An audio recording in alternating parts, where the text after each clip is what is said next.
out of executive session at 10 o'clock, 10:02. Is there any old business?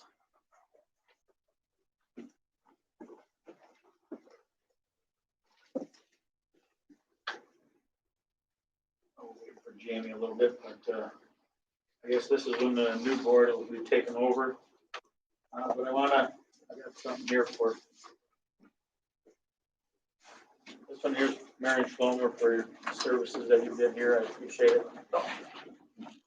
Thank you. And this one here is for Davis. Thank you for your service.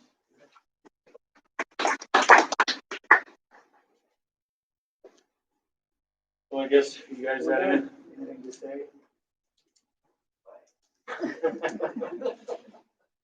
All right. Thank you again. I would like to say a little something. I do thank the commission and all of the department heads. They've helped me a lot over the years. Different questions or concerns that I've had, they've always been there.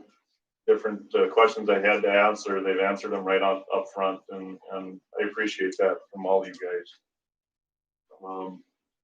Thank all the rest of the commissioners for everything you guys do.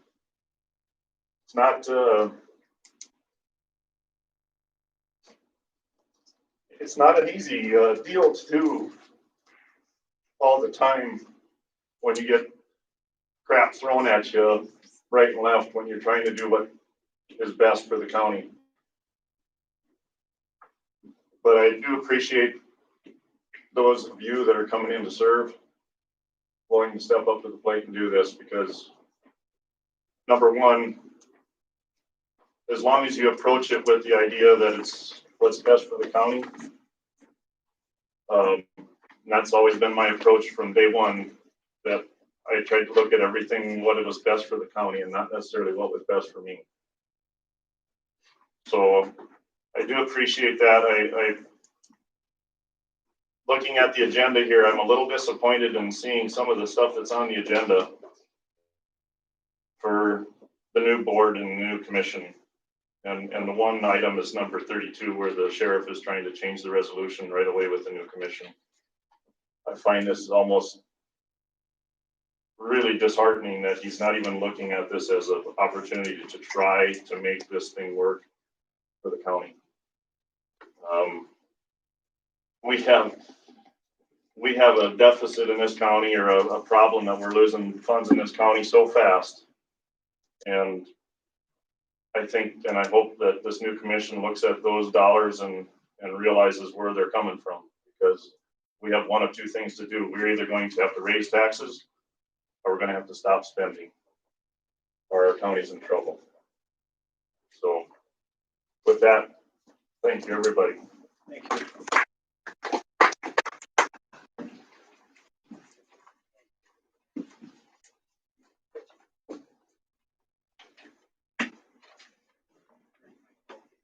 Yeah.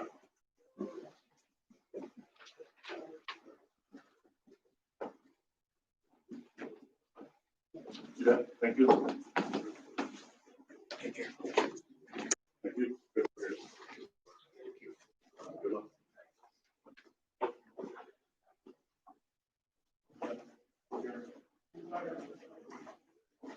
Glenn is connected. Just right out there. Either one, you can move it. Mr. Over if you want. Went out there.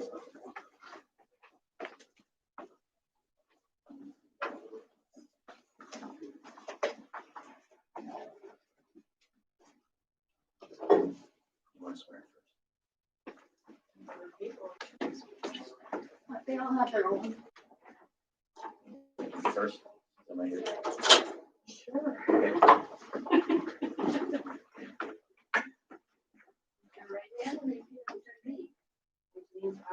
I, James I. Hare, have been elected to the office of State's Attorney of Walworth County, South Dakota, do solemnly swear that I will support the Constitution of the United States and the Constitution of the State of South Dakota, that I will faithfully and impartially discharge all of the duties of my said office of State's Attorney. Yeah, I was trying to be efficient for you.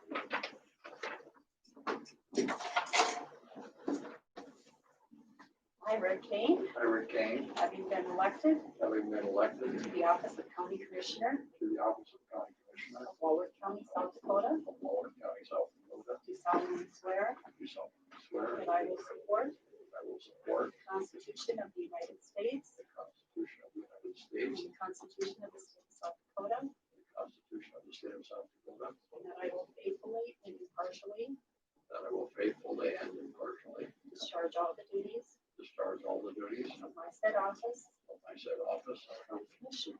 County Commissioner.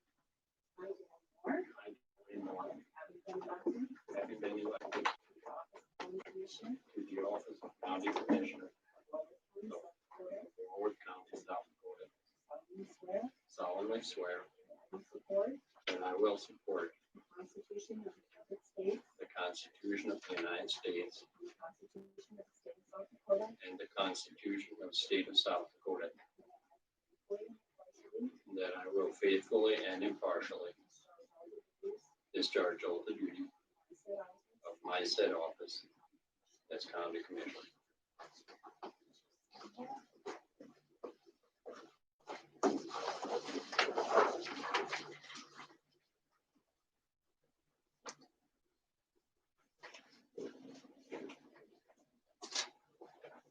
Everyone's here today?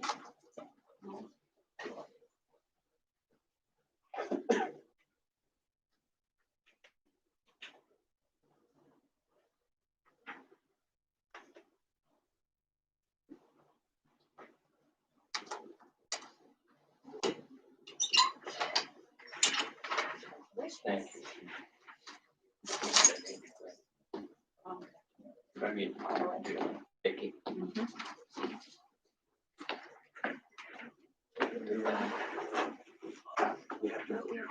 Yeah, we gotta get rid of.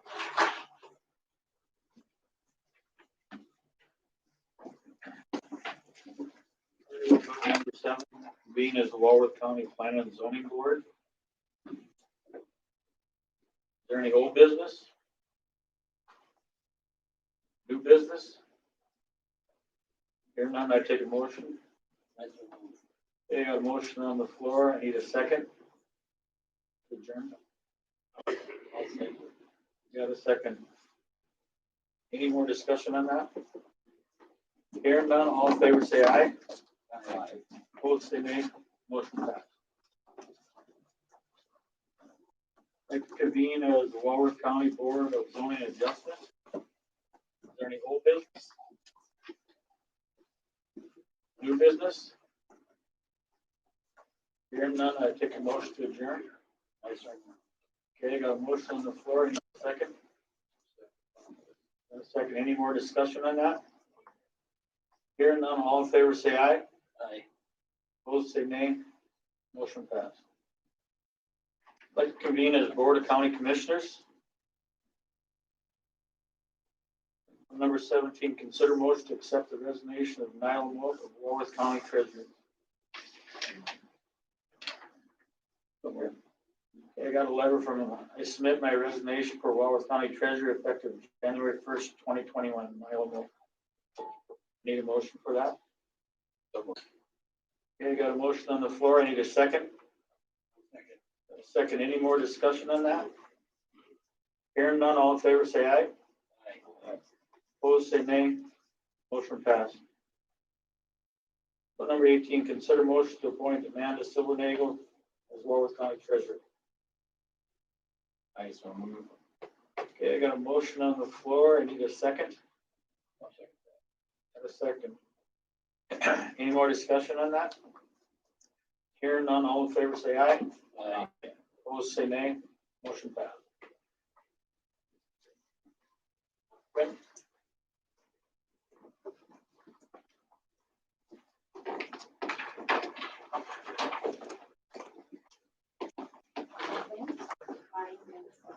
I, Amanda Silvernagle, having been appointed to the office of county treasurer of Walworth County, South Dakota, do solemnly swear that I will support the Constitution of the United States and the Constitution of the State of South Dakota.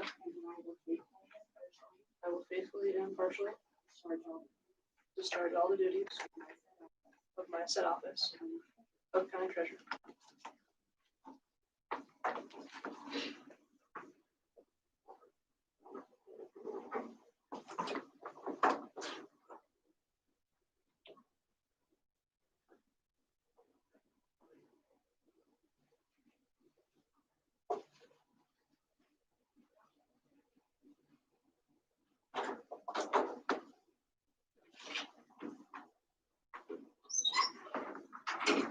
Congratulations. Thank you. For you guys.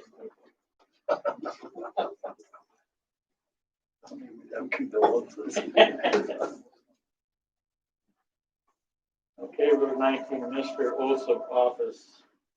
Guess it was number 20, selection of a commission chairperson for 2021. Take nominees for that. I nominate Ken Powell, county attorney. I nominate Rick Kane.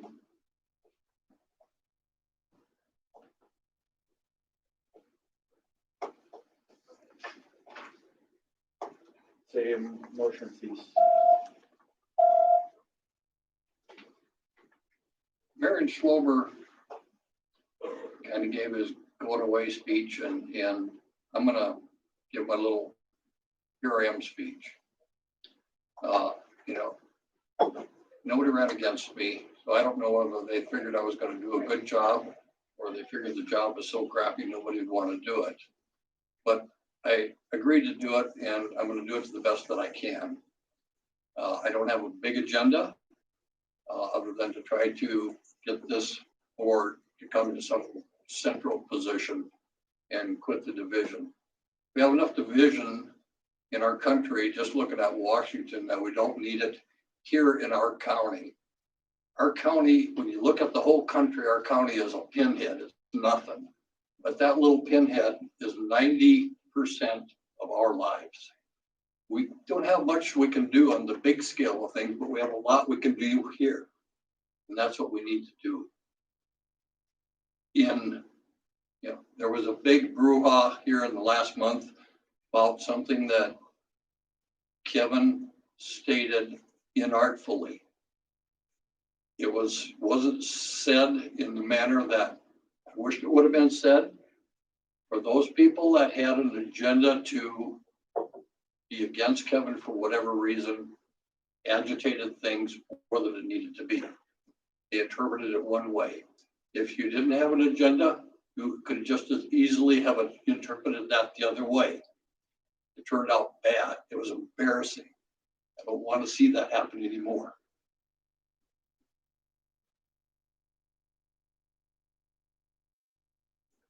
We have the obligation to try to make this community, this county, the best we can for our businesses, our employees, our kids, and let's work together to do it. One of the things that multiple people told me is they want change.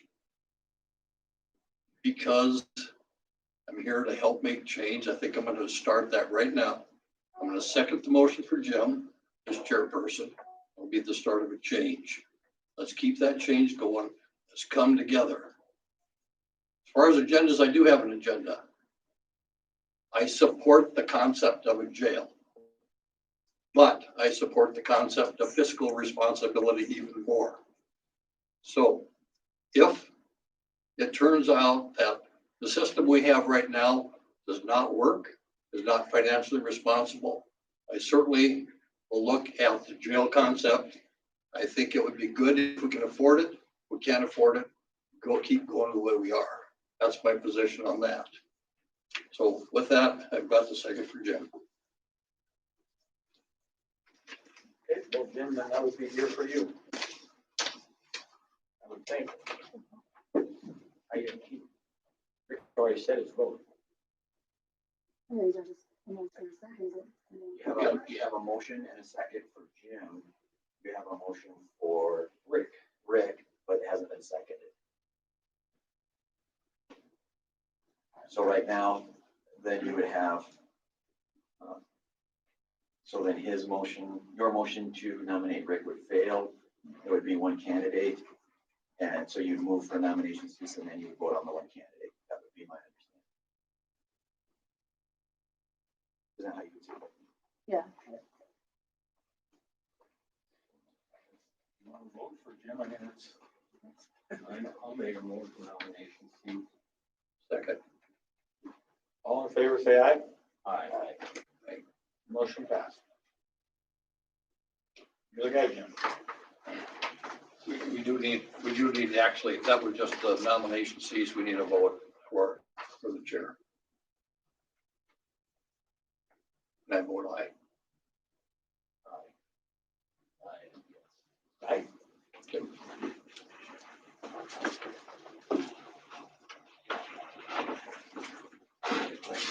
Oh, no problem.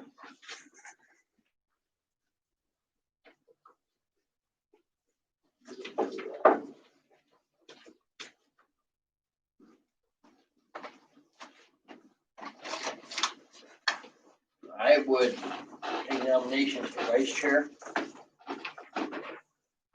I would vote for Scott Schilling. I'll second that. I'll make a motion, nomination seats. Motion made. Second. A second. Is there any further discussion? Hearing none, all in favor say aye. Aye. Those opposed?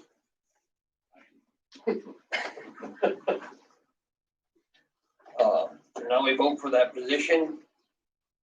All in favor of Scott Schilling as vice chairman, signify by saying aye. Aye. Those opposed? Motion carried. Congratulations, Scott. Designation of official county newspapers. Get them over, distributed in the property. We need a motion and I'll make that motion. Second. motion been made and second. Do we need them separately or can they just be both together? Since we do both, I think we're okay on, since we have dual county newspapers, we're okay with that. Okay, there's been a motion made and a second. Is there any further discussion? Hearing none, those in favor signify by saying aye. Aye. Those opposed? Motion carried. Designation of volunteers. We normally don't have any. And if we end up having one, we can appoint them later on. Just skip over that. Just state that there are no designation at this time. No designation of volunteers at this time. Designation of county, official county depository. We started a couple of years ago. We designate all the banks in the county. So that's what we would do. Bankwest, Wells Fargo, Great Western, Dakota Bank. The four banks. I I would entertain a motion for that. I so move. Moved by Moore. Second by Commissioner Schilling. Any further discussion? All those in favor signify by saying aye. Aye. Those opposed? Motion carried. Appointment of positions for county boards. I got some of them wrote down, but I didn't have them all. Yes, Becky. Last year, we tabled that to the next meeting so that the chair had Okay. time to finish it once they were. Sounds great. I would move that we table that to the next meeting. I'll second that. Motion is second. Any further discussion? All those signify by saying aye. Aye. Those opposed? Motion carried. Determination of 2021 salary for Walworth County Commissioners. Yeah, 10,743.46.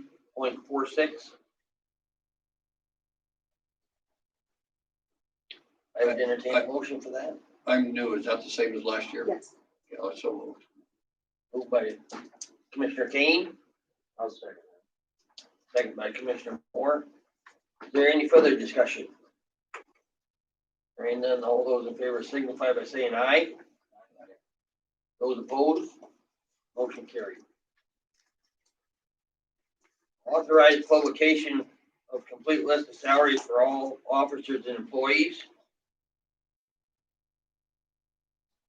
You do have the list in front of you. I would need a motion to, See a list. I'll make a motion. moved by Commissioner Schilling. Is there a second? Is there any further discussion?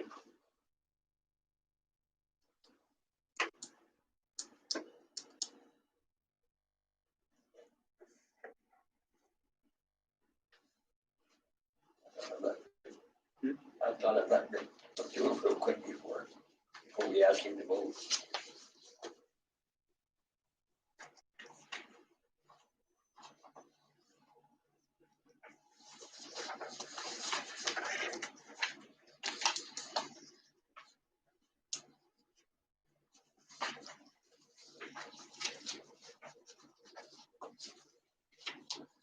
I got a question.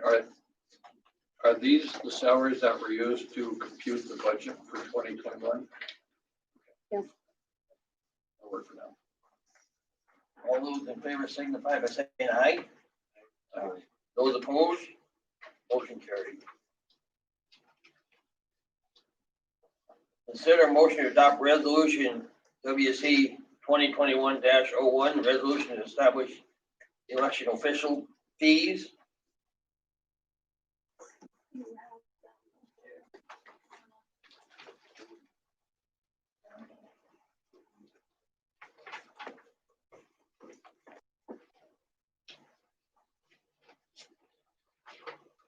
Do I need to read this? I didn't take up reading when I was in school. Whereas it is maybe necessary to appoint election officials in 2021, and whereas pursuant to South Dakota SDCL 12-15-11, the fee paid to election officials shall be established annually by the Board of County Commissioners at the first regular meeting of the year.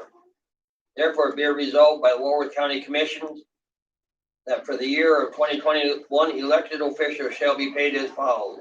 Precinct Superintendent, $17 an hour. Precinct Deputy, $15 an hour. County Board officials, $15 an hour. Election school attendants, $25. Adopted this 5th day of January by the Board of County Commissioners. I would entertain a motion to. I'll make that motion. Moved by Commissioner Schilling. Is there a second? I'll second. Second by Commissioner Moore. Is there any further discussion? All those in favor signify by saying aye. Aye. Those opposed? Motion carried. Consider motion to adopt resolution WC 2021-02. Resolution establishing fees allowed by funeral director. Whereas it may be necessary to conduct a county burial as per SDCL 20-17 in 21, and whereas pursuant to SDCL 28-17-4, the county shall allow the funeral director for merchandise and such services rendered a sum to be established by resolution by the Board of County Commissioners in such county at their organizational meeting.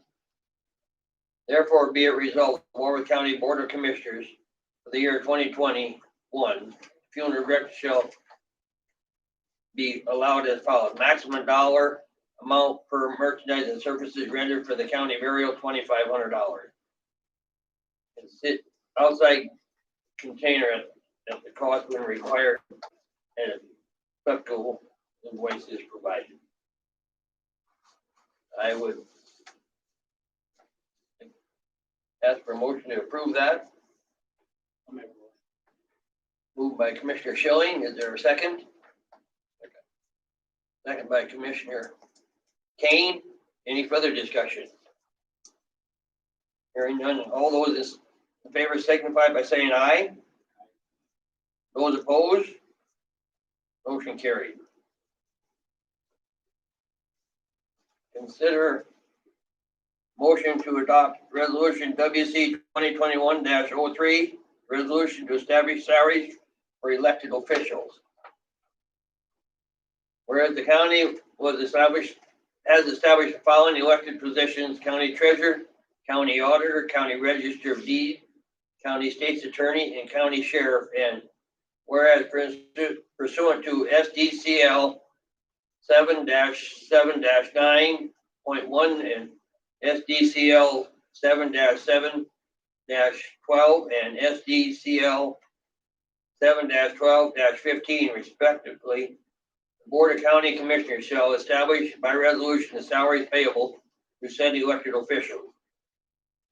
Now therefore be resolved by the County Board of Commissioners for the year 2021, the salaries paid shall be as follows: county treasurer, $45,114.85. County auditor, $46,584.60. County register of deeds, $45,114.85.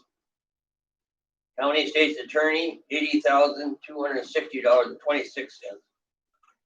County sheriff, $54,388.62.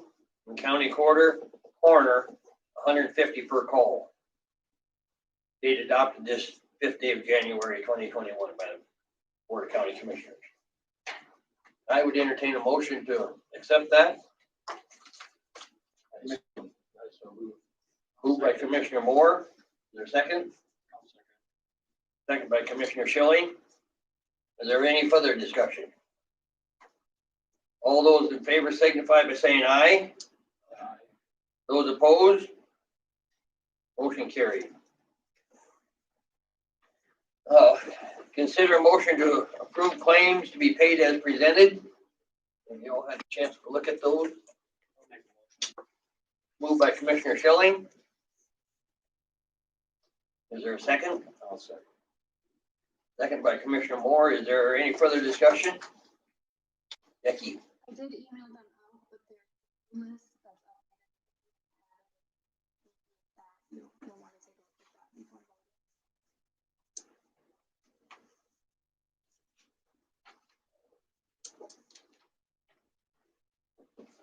voting. Would it be possible to save time if you, on the new ones that were added to that from when you emails was highlighted or something, so. What we can do is change our, so then we can get them separated. So we don't have to go through each one? Yep. Okay, thank you.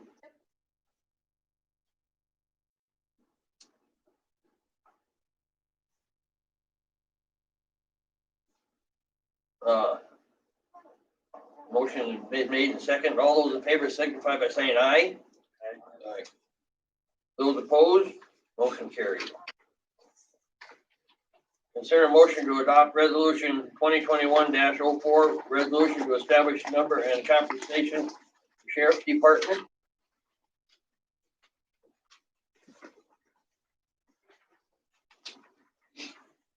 Good morning. Good morning.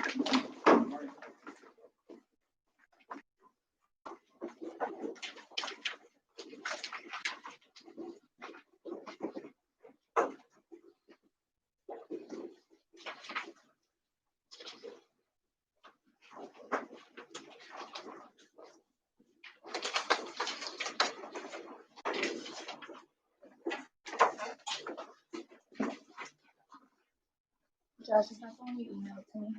Mm-hmm. Stay on with it. Is there any discussion on it? Josh, you have one, I just have a copy. You asked for a discussion, Jim? Yeah.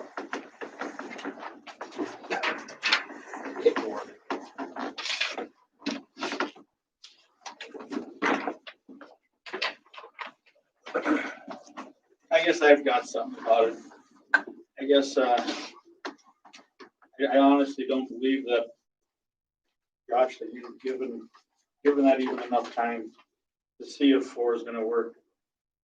I'd be honest, I can go through it. I've got budgets from, I got budgets from Corson, Edmonds, Dewey, Potter, Campbell. I don't know how we're gonna justify adding 2 more people to that payroll. I don't. I can go through if you want and list some budgets. Edmonds County, I'll just pick on them. How can Edmonds County do what they're doing then? 700,000. We're talking, that's a jail, sheriff's department, dispatch. What's your jail and sheriff budget? Your total. Not an equal comparison. Becky, There isn't an actual one all the okay, let's say what it was. 1.02, I believe. Both sheriff and jail. The 2 combined. Sheriff's office was just under 500,000. So to easy to say 1.5 million. Yep. That's all I'm asking, just rough figures, real, you know. But how can it? I mean, we're not even, we're 800,000 difference. What's, I don't get how do them counties do it and we can't. But yet we gotta have more guys for, they hold 8 guys a day, roughly 8 guys a day they have prisoners there. Their dispatch people, they're the ones that do it. They're the ones that watch them prisoners. But I'm just saying that the budget's just gonna keep getting bigger and bigger. But like I said, you're not even trying to make the 4 work. Well, I disagree with you. No. And also, I'm gonna throw in there too. Why does Edmonds County, why did they get a safety grant? Do you ever apply for a safety grant? Safety grant. Well, that has to do with, when I've seen Edmonds County out on the highway patrolling, and Walworth County is out on state highway. Talking state highway now. Mhm. They're out, you guys are out there patrolling, correct? When we can, yeah. Okay, you're out there. Edmonds County applies for that safety grant. State pays them 600 hours a year. It's a lot of money. Why doesn't Walworth County, when your time guys are out there? That's overtime specifically for traffic. For traffic. Yeah, I got it down like that.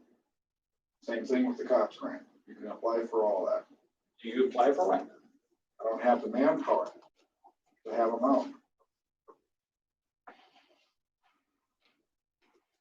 So all they got is 3 deputies.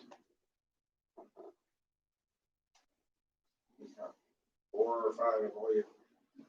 No, it's 3 deputies. Well, that's another, you know. But no, what I'm getting there. It's not a comparison, it's not even a good comparison to what we have, you know, Walworth County is unique in its own. So Well, every county is. our arrests are way higher. I mean, our crime rate's way higher. So, I mean, it's not even a good comparison. You guys, I brought this up for, you know, actual discussion to see if we could work something out. You know, this is not an attempt to overspend or anything like that.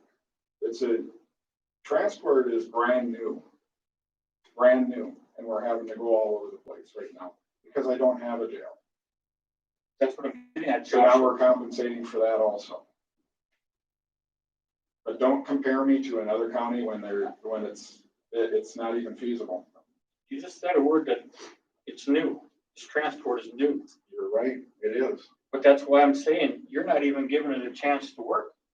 I have given it a chance. We've been doing it for 3 months. And we talked about revisiting it also.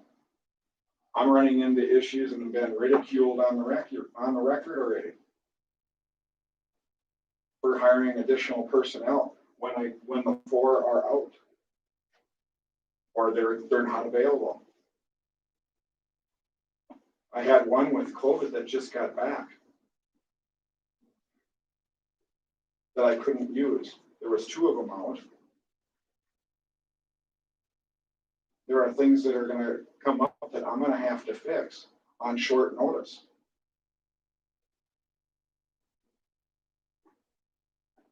Josh, I got a question. How many times in this past 3 months have you had to have more personnel than what you've been authorized? Half a dozen. We're a couple times a month. Is there any times when you used a deputy to make the transport when you didn't have one of the 4 people or the part-timers available to make that transport? Yeah. So when you're in that situation where the 6 has occurred, you use the deputy and you still have a problem with the shortage, is that where we're coming from? I'm trying to, the shortage, the deputy we had to do it that time to make it work. But that's causing a shortfall on my end. There's 3 of us total to the law enforcement side. And I am not willing to sacrifice that and put the people of this county at risk because I have less law enforcement in the county. Justin. Just an example would be like yesterday, they were all 4 in the road because it was court day. So all 4 were on the road. So if there would have been anything else that happened, I had to use somebody else. With our insurance lines to be in compliance, they want females doing females, males transporting males. So I kind of put this in check when I only had 4 to choose from. If there's availability to use others like I have, then I can make sure we're compliant with the insurance alliance recommendations.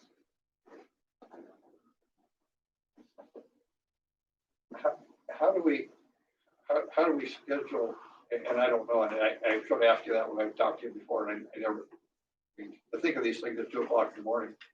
How do you schedule like the 4 people on? Do you have one person somewhere on like we'll call active duty or somewhere at your office that can go during that 8-hour shift and then somebody else comes in, or are they at home and just wait for a call? They're at home.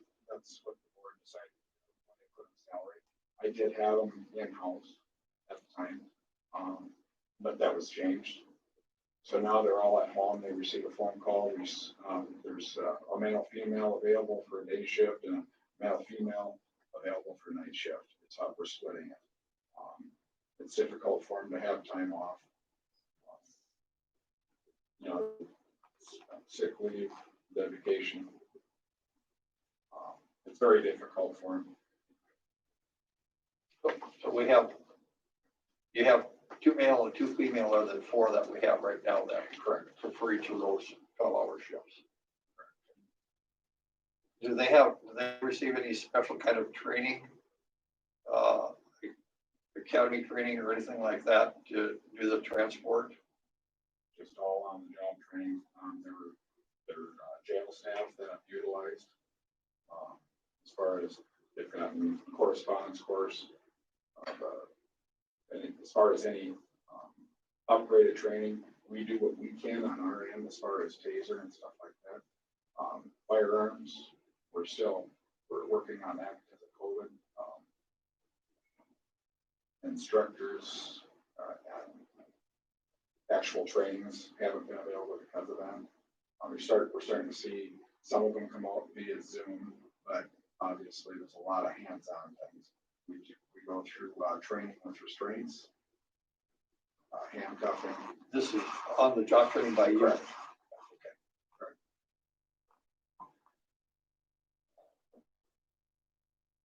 See, but Josh, but that's what I'm getting at is, and I'm gonna pick on Edmonds again, but that's what I'm getting at is they've got 3 deputies. You just said you got 2. Correct me if I'm wrong. And you. They've got 5 dispatch. But now let's throw in there that you got 4 transport. There's where I got the problem at is how many you already got. And then let's add 2 more in there. Just saying, if we'd add 2 more in there. But they can do their jobs, $700,000. And we've got pretty much the same. We can't do ours. We got $1.5 million, just give or take. That's what I'm trying to get at here is how can another county like that next to us, how can they do that, their job, running a jail? And their dispatch, those people in dispatch, they're the ones that run that jail. At any time, you can tell me if I'm wrong. I do know that I'm not, but anyhow, they're doing that. That's where I've got a problem at, John. First of all, I don't have an operating budget. Well, we know this year, that all has to be figured out yet. but we And know we're not they're even close. close to that. It ain't gonna be no $1.5 million, I'm guessing. I know, but Because my salaries all changed. So that's gonna come, that's our biggest expenditure is salaries and employees. So we did at one point employ 15. We went down to 13. We did another decrease. We did another decrease. And we're down at 4.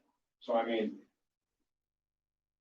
things have changed dramatically. I don't have a budget put together yet for this year, which myself and this board have to fix. And I explained that to the auditor already. that's what I'm getting at is just adding some more into it. I got a problem with that. And these costs you got down here. I'm gonna ask the board then, in these timeframes then, if we do not adjust this or make any changes to it, how does the board want myself to adjust to this? If I can address that a little bit, my suggestion to this board and to the chair, which would have to be approved by the board, is that there be appointed at one of our members as a liaison, for lack of a better term, to your department and basically someone to each of the elected official departments, with authority to make board decisions that do not have financial ramifications in excess of $5,000. Those would be temporary issues, which could avoid the problem you had, 3 weeks ago, where there was the extra employee because of the emergency situation that exceeded the resolution limiting the number. If a situation would come up similar to that, you contact the liaison or any other department head of the elected officials and say, here's the problem we've got. That person with your discussions could say, okay, you have authority to hire a part-time to make this run. If we need something longer than that, it comes back to the board at the next regular meeting and we deal with it as an entire group. That would, my thought is that could eliminate those unforeseen issues that can happen to any department. And again, it would be a temporary type situation. But that would only happen. That doesn't resolve this issue, but it will resolve some of these little petty things that can come up and create problems. The question I have again on, the proposal here, we got some part-times. How are they worked into these situations for transport? Well, with the six, we'd be able to schedule actual time off where people are getting breaks. But someone would be able to actually take a vacation. We'd rotate them into those hours. The part-time would be PRN also to help out in those situations where I need the extra ones, where there's an extra transport or one's out sick, whatever the case may be. And we had that at one time, but the four positions, the two full-time and the two part-time were removed to go down to four. So if you have an additional full-time, that person would be somehow work into a rotation, right? Or person or persons. Yeah. But if somebody needed vacation, that person be on vacation, then you just have to readjust your rotations instead of 12 to 12.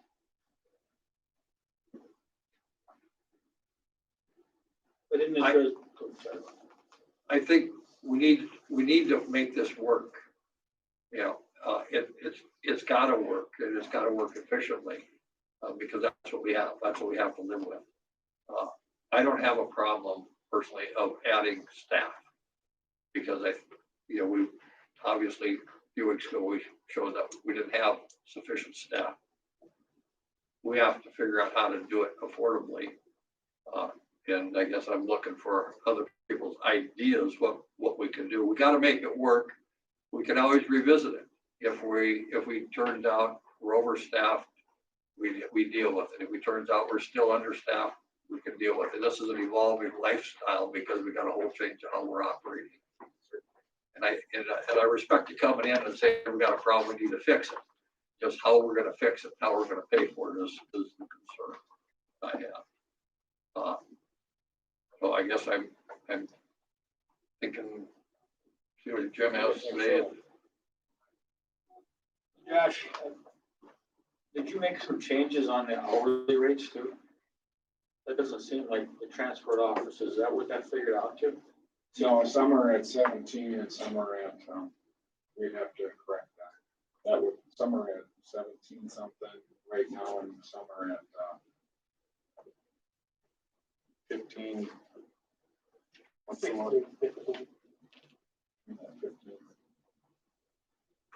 I mean, because then what you'd be voting on in here, the way it looks like, is $18.35 an hour. Isn't that what it looks like to me? That's what I would say if we adopt it again. Right. I mean, yes.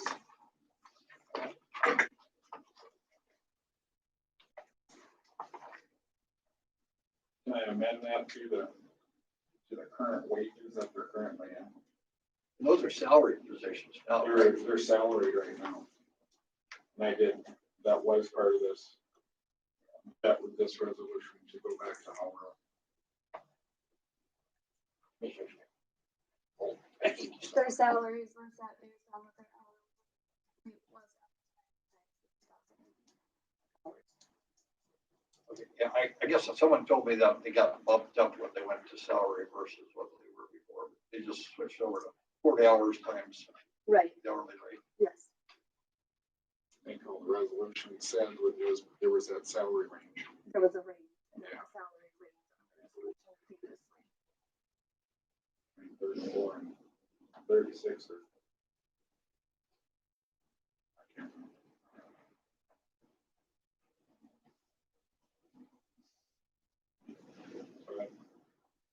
if I could adjust those to the hourly rate for those transport, and then it'd be the same hourly rate for the part-timers. They're just not, Was they're not approved in the 21 salary schedule, you mean? correct.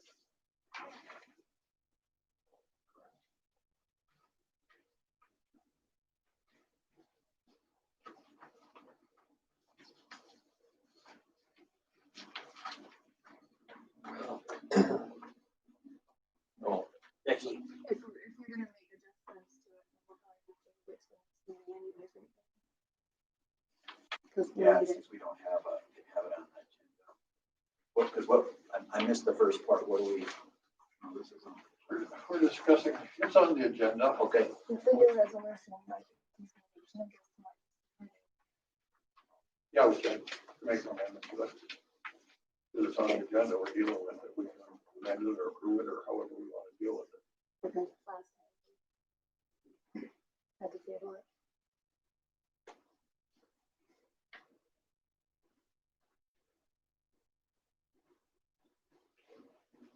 Wayne, in Josh's defense, Jim and I were upstairs yesterday at the court, and it was a cluster. I think you had 4 officers there, including jailers or transport officers and your deputies and stuff.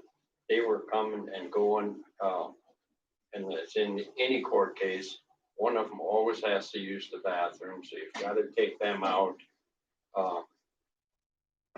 It's different than Ipswich. I hate to differ with you, but no, but I mean, it is different comparing wise. It's, you had to you went to Roberts County, Meade County, and Bismarck yesterday morning and had to have them here at 1 o'clock. So the officers that drove to Meade County, they must have left at what, 4 o'clock yesterday morning. 10:31? Yeah, it was very early. So, it just wanted the board to know that it was a mess up there yesterday. Like I said, if the board considers anything, whether it's, I know this is a change again, but those would get amended down to your normal wages, plus those, actual increases that are predicted around the present sheet. The approved 2021 budget numbers would reflect in this resolution for clarification. Scott, I'm just gonna comment on yours, Dwayne, that I'm not arguing that you're not right there. But we're gonna have the same situation. You're gonna have to look at that, how we're gonna deal with that.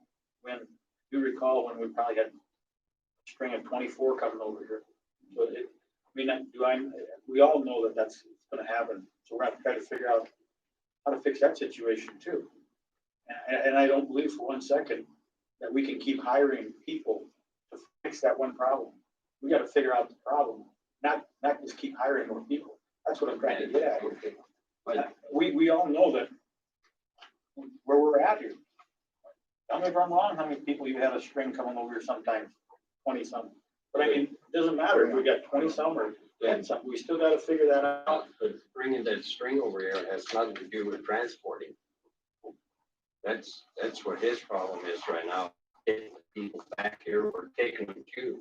That's what I'm saying, is we're gonna have, what are we gonna do when, that's why we always need a plan, because what are we gonna do when we have that situation that's 24?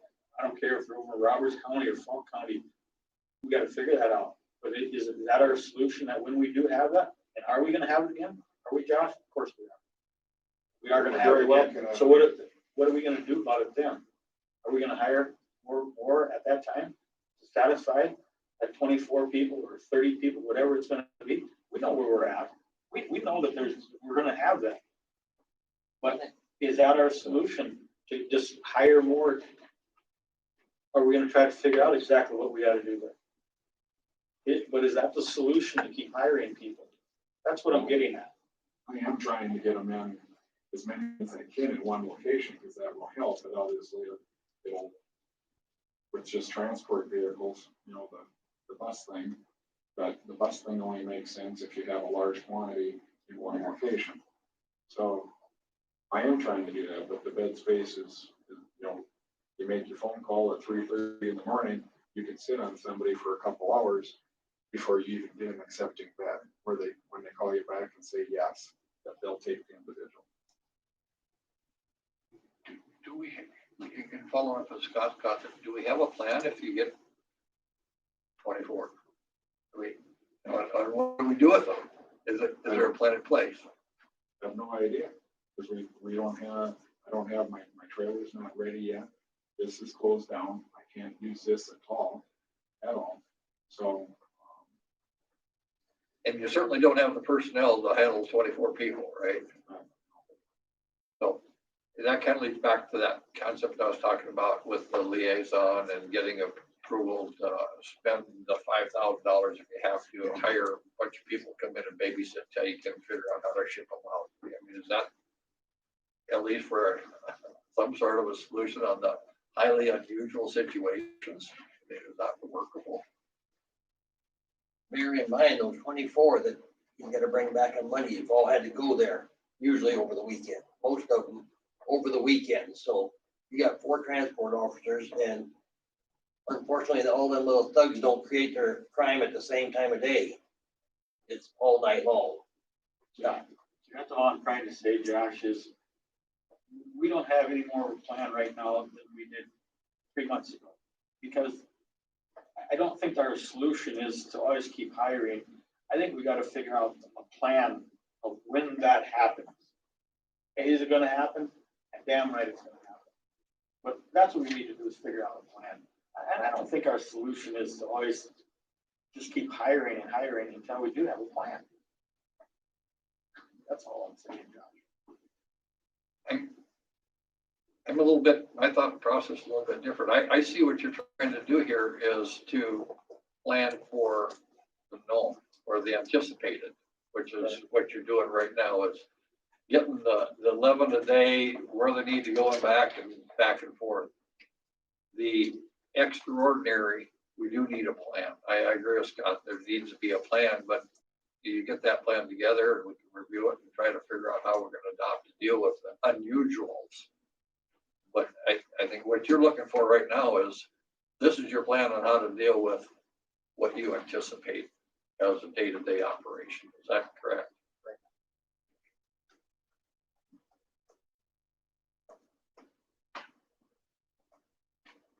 You know, as far as, you know, not on the big numbers, but, you know, with the emergency committals and different situations, I mean, those all have to be watched.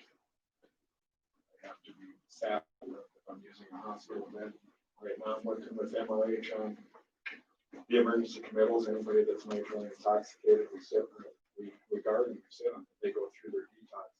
I mean, if they're, and that's more of a risk factor for the staffing there, so that that person doesn't assault any medical staff. We can use restraints and stuff with them at that point, but. So I mean, but that's not the overall fix for our large numbers that I know that's gonna happen. I mean, yes, we all do. This, you know, we've come up with some temporary housing ideas. We went with one idea. Scott's done some work on it. I have, Jim Houck has. It's in the process, but we're waiting on materials. That trailer had to be refurbished, some stuff done to it. And of course, you can't get materials very easily. So that's what's holding us up right now. And that's why that trailer's not placed yet. Using the bottom of the corridors of the courthouse and what we've been doing, that's what I have. I don't, it's not the most convenient and easiest to utilize. I know staff within the courthouse is apprehensive at times. So, I mean, yeah,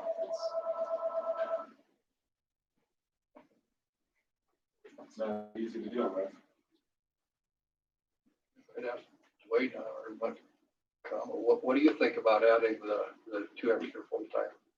You've got more experience than the rest of us on. I guess, if we held all our prisoners in Aberdeen, you'd be talking 1 hour, 2 hours. But when you go to Meade County, you're using a day, almost a day. Good 8 hours, 9 hours.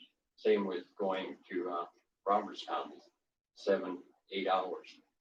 So you've got those two, or 2 go this way and 2 go that way. Then he's got nobody. And I feel 2 more employees, but still half or less than half of what he had.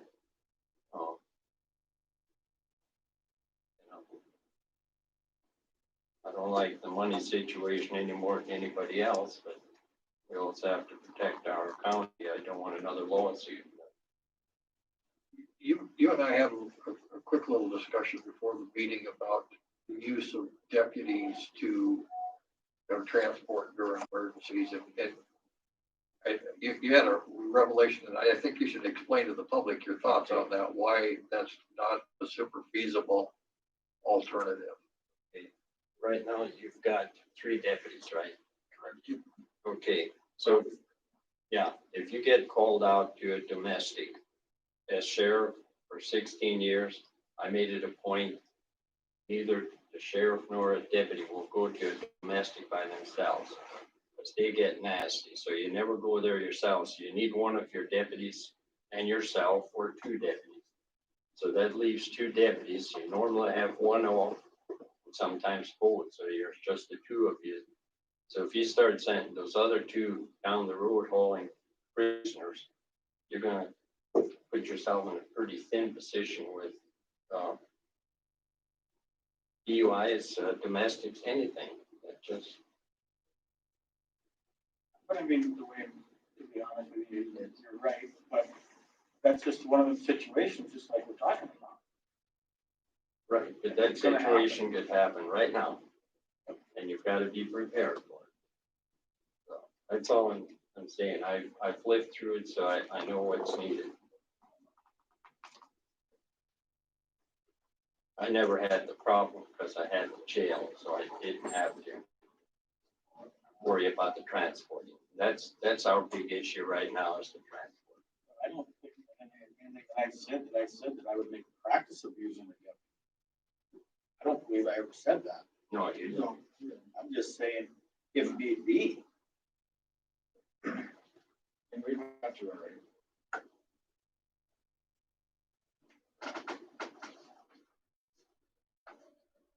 Because we're in an unknown situation, the jail's closed, we have to transport. I'm presuming that you're doing the best that you can with what you have. And we've already found out from 3 weeks ago that which you've been authorized to work and had to be adjusted, and all hell broke loose because of it. Because of that, I'm going to make a motion to approve resolution WC 2021-04 with the amendments that the compensation section will coordinate exactly the same as the 2021 salary schedule that was previously adopted. There's a motion on the floor. Is there a second? I'll second it. Second by Commissioner Moore. Is there any further discussion? Becky? It's not been. It's not been read yet. You should read it. You want to read it? I'll read it if you don't mind. I mean, Anybody better than I am. should be some points going. You got this. You want to go through these salaries numbers too? Might have highlighted for it, but it's kind of cool. Resolution Walworth County 2021-4 revised 1-05 2021, a resolution establishing the number and compensation of deputies allowed for the office of the county sheriff. Whereas the Walworth County Board of Commissioners has deemed it necessary for the prompt dispatch of business in the office of the county sheriff, and that 1 or more deputies, transport officers, or clerks be appointed therein. And whereas South Dakota Codified Law 7-12-9 outlines the procedure for fixing the number of compensation of deputies in the office of the county sheriff. Now, therefore, it be resolved that the Walworth County Board of County Commissioners fixes the number and compensation of sheriff's office personnel per SDCL 7-12-9 as follows for 2021. And if I get any of these wrong, just let me know. Make sure that they're corrected. Position sheriff, $54,388.62 salary. Chief deputy, 1 full-time employee. Is that correct? Sergeant deputy, 1 full-time employee. Part-time deputy, 3 part-time position, 2 at 460 hours per year, each to equal 920 total hours, and 1 at 120 for a total of 1,040 hours available for 2021. Transport officers, 6 full-time employees. Part-time transport officers, 2 part-time as needed, total 2,080 hours. Inmate nurse, 3 part-time as needed. Administrative assistant, full-time position, 2,080 hours available for 2021. Compensation, chief deputy, $20.85 per hour. Sergeant deputy, $20.51 per hour. Part-time deputy, $19.33 per hour. Transport officers, as amended to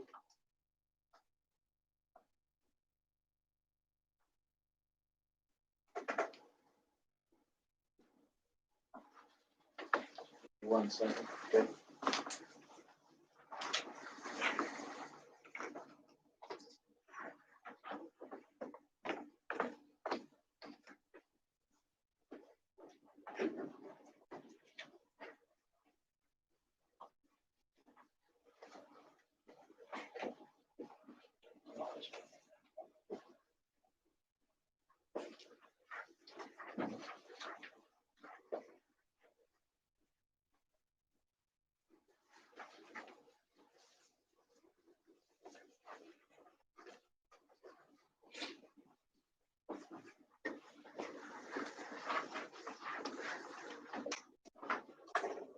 And this is the annual salary.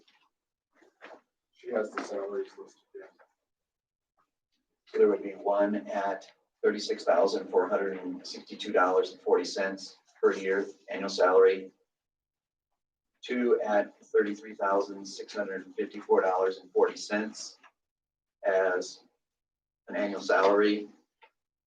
1 at $32,614.40, which would be 4 of them. What would the other 3? So it's 6 full-time employees on your resolution. Would they be at the starting wage of $32,614.40? Okay. For the other 2 that have not been employed yet.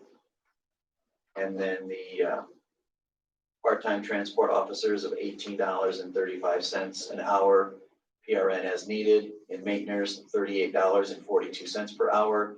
Administrative assistant, $15.95 per hour. Be it further resolved that the Walworth County Board of Commissioners fixes the number and compensation of sheriff's office personnel per SDCL 7-12-9 as follows for 2021. And then there's signature authorizations. Are we gonna leave the part-time transport officer at 1835, or are they gonna go back to the 17, whatever? They'll be moved on to the current salary that's offered in the 2021 approved budget numbers. Jamie read this 18. So then, for the part-time transport officer, we'll be back to. Correct.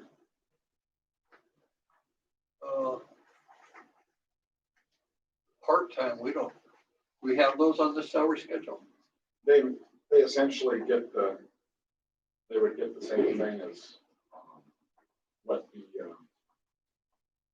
a regular transport officer is getting already. Pretty much it's a non-benefit position, so they're gonna come in and make the same. So they would get the salary divided by 40 hours a week, whatever that hourly rate is for how many hours they're working. Correct. Thank you. We have multiple of those wages, so there's like 3 different levels. Are they gonna go at the lowest level when they start, or? Whatever the base So the 32,001, Divided by, which I think she's currently at 1568. 65, 1565. Yeah, something like that. so your part-time officials would be at the hourly rate of a new hire. Correct. Correct, based on salary. That's what I intend, but.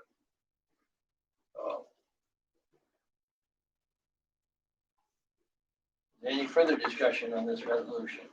We have a motion and a second on the floor.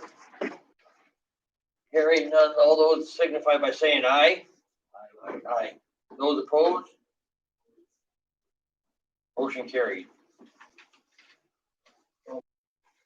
Talking these issues there, my understanding was that these folks went on to salary to avoid overtime pay. I've done the research. My opinion is that if they work in excess of the allotted hours, about how that's calculated, could be 43 hours during the pay period, or different calculation depending on how the county's doing it. They're entitled to overtime. Whether they're on a salary or they're on an hourly rate, they are entitled to overtime by federal law. The other issue that's come up is meals. I looked at that. The state law does provide that law enforcement, if they leave the county, is entitled to per diem for their meals. Whether we like it or not, that's what state law says. We can't change that. So we're gonna have to deal with that. Third item I want to touch base on is our personnel policy manual, at least the one that was sent to me here a little while back, 8.5. I had a provision that was adopted in 2017. I don't know the basis for it, but it basically says, I didn't copy it, but it basically says that if there's someone that's been terminated, whether it's voluntary or involuntary from the county, they can't be rehired within 3 months. That's our policy manual. Our policy manual applies to those that we can apply it to. Elected officials get to choose their own employees, so we can't dictate to them who they can hire. So that really doesn't apply. We need to get on the agenda to deal with that. Maybe somebody knows why it was adopted in 17, but it really doesn't apply to the elected officials. So if we have some jailers or who are going to be transport people that have been terminated, he has the authority to rehire them if he chooses. Thank you, Rick.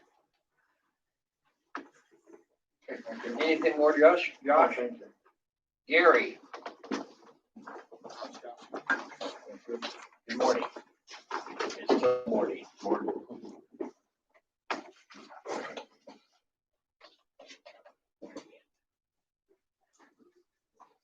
With your permission, I'd like to move to the discussion of possible road construction for new residents in Lake Inwood. Yeah. Since Skip is the requesting party, we're involved in the request.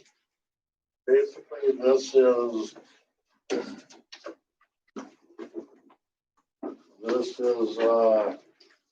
preliminary. And the only thing I can look at all the commission today is whether you support it. There's intent to build a house. Forgive me for my draft, kind of crude, but there's a house location. A red dot on the map would be where, if you people solicit interest, that would be the start of county forest road construction. To provide access to a new residence. It's on an unapproved section line. And I feel I don't have the authority to enter into or go any further with review or design until you people are at least admitting some kind of support for the project. At the approximate 1,700 foot mark, the road would veer off to the left, and that would be private construction with drainage structures on the private side. In the midpoint of the page where you see Lake Hiddenwood kind of winds into what could be public right away. Skip has willingly commented that he would provide a permanent easement so we could avoid Lake Hiddenwood. Correct.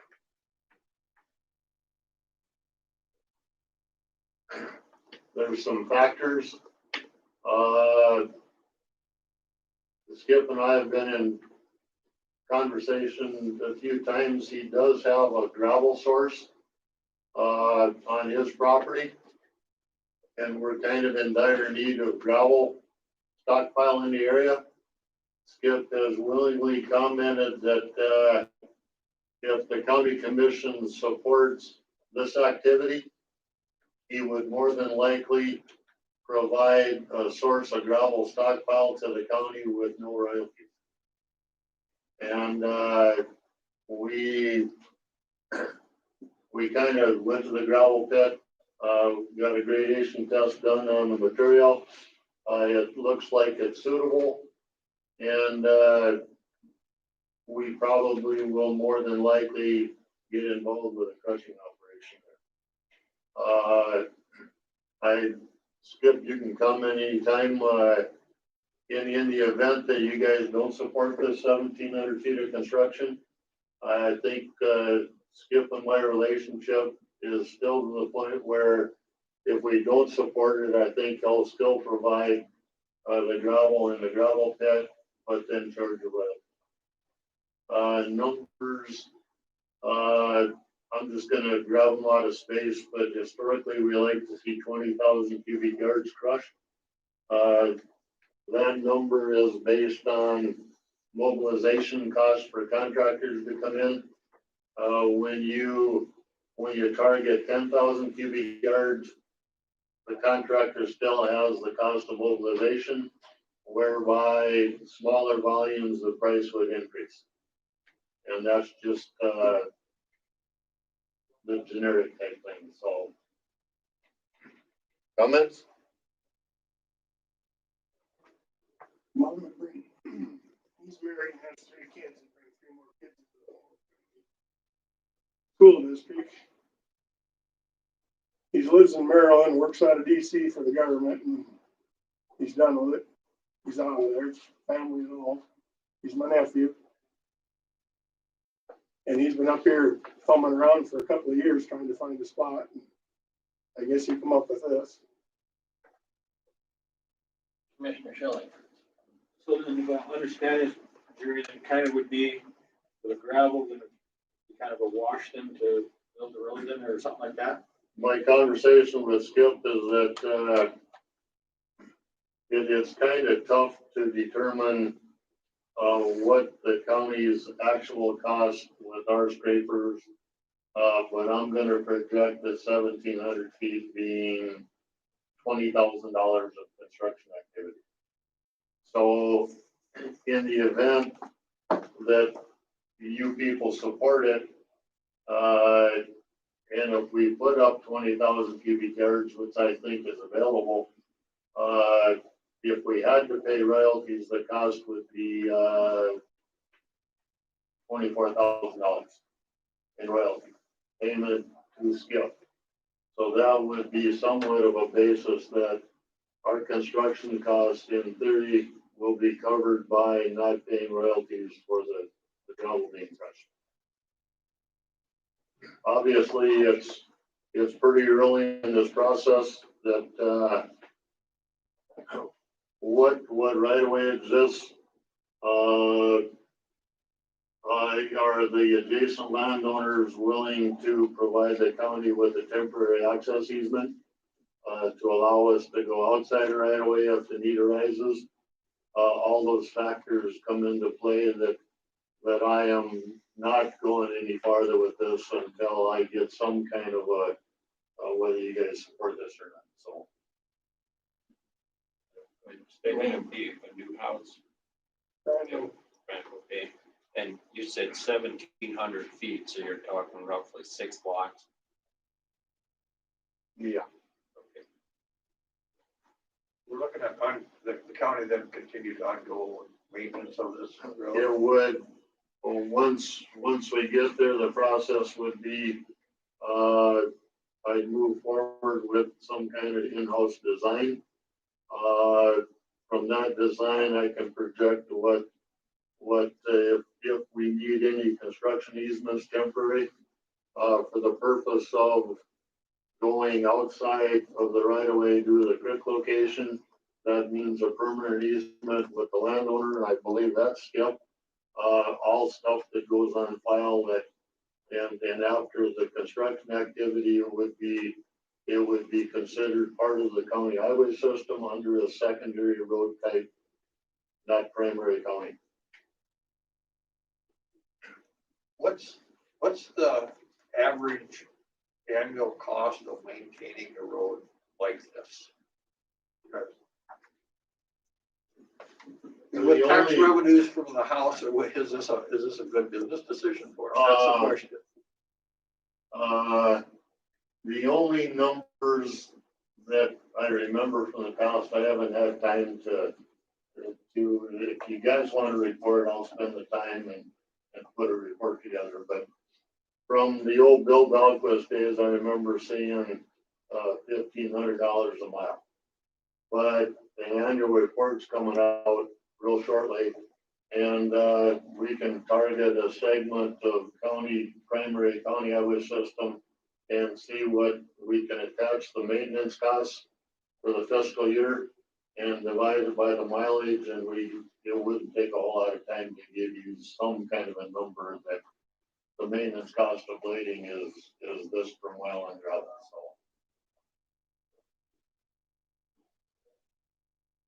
If I'm looking at a $500,000 house, which we know doesn't take that much right now, and the Selby School District road fire, the taxes on an owner-occupied house would be right around $4,200.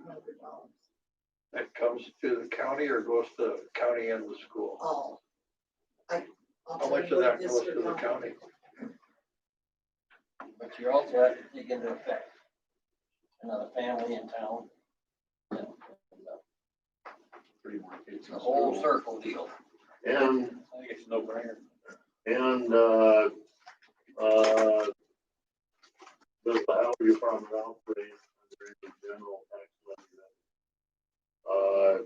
If we're operating and funded solely by wheel tax and license plate fees and STP funds that come in from the federal side, that means there's no physical tax levy being applied to the operation of the Howard Department.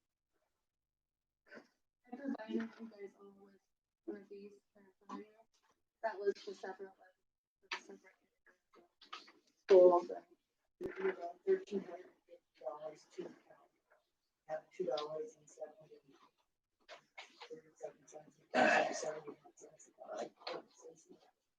Gary, you already take care of this road going up the hill. The county already That's does a that. primary county highway system. From the curve where the red dots at to the left, that's a secondary road.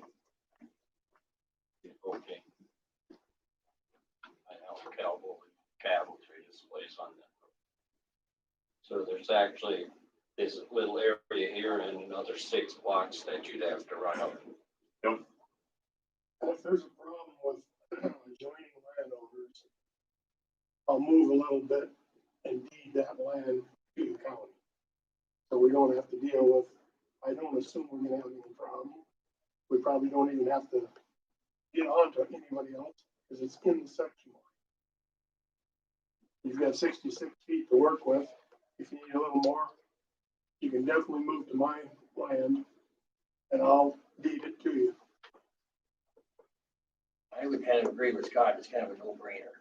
And if I think we could commit to, or I could commit to that in all the zoning stuff we take care of and don't know if we need to. Yeah, it was just a discussion item. Yeah. I guess I think You move forward. what you have to do is kind of look the situation over on what there is for gravel. You got some kind of an idea where everybody's gonna be at. There's probably gonna be more gravel there than the person thinks. And it's basically pretty good gravel. That's his job. That's fine, but I mean, before you get things, that's what I'm trying to get at is there could be 25, 30,000. Now, again, when you get over the cost of the initial building the road, I don't know if I feel, I don't mind leaving $4,000 or $5,000 on the table. It's irregardless to me.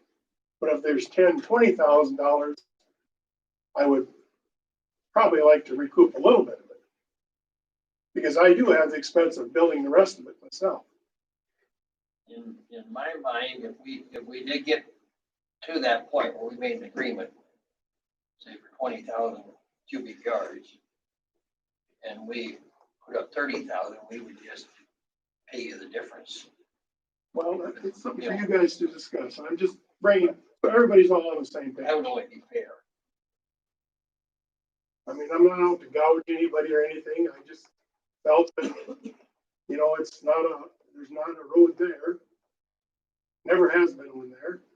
But my nephew wants to move back here. He wants out of DC and Maryland bad. He's got 5 more years to work for the government. He can retire. And he can do it from his place over the computer. The only thing is, he's got to fly back there for a meeting. He's got to pay for it. In Maryland alone, his state income tax is over $20,000 a year. So he's got no problem with that. What does the rest of the commission think?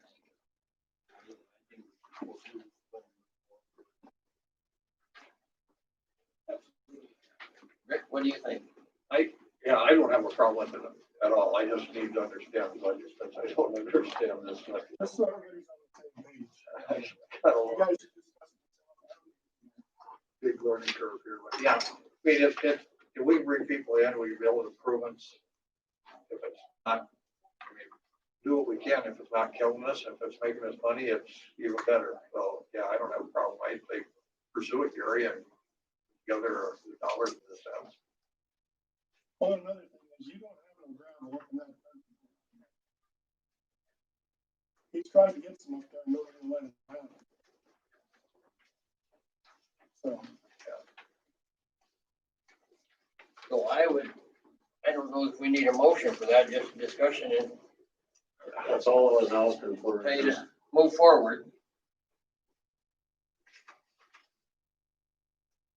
and I gotta have a somewhat idea here in the near future, because he definitely needs a 911 address and stuff, so he can change things over. He's selling his home down there, moving up here, things got a banking and everything, you gotta have an address. The physical address. We're kind of on that already. That's on our agenda here. We're gonna discuss that I'm today. out of here. Unless we need to have something else. Thank you. Gary, Thank you. thank you for listening. Take care of me.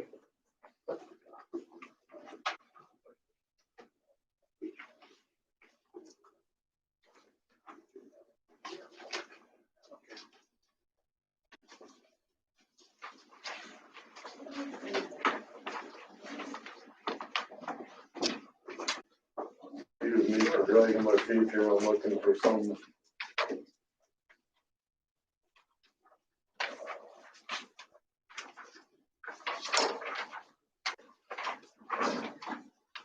The county commission, when I handed out, has to set the equipment rates. For the fiscal year, those are the rates you set, or what the rates are for highway department use in the fiscal year. I guess maybe you can answer, Gary. I don't understand why the rates are more, some of them changed lower. Yes, I don't, not understanding that. It is a computer generated system, and that's what I'm looking for here. Computer, the program network takes into consideration diesel fuels, depreciation, all the factors, and based on hours of use, then it spits out.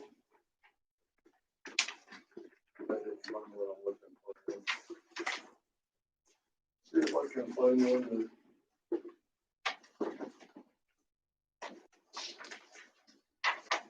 Kind of an example. That's what the computer spits out.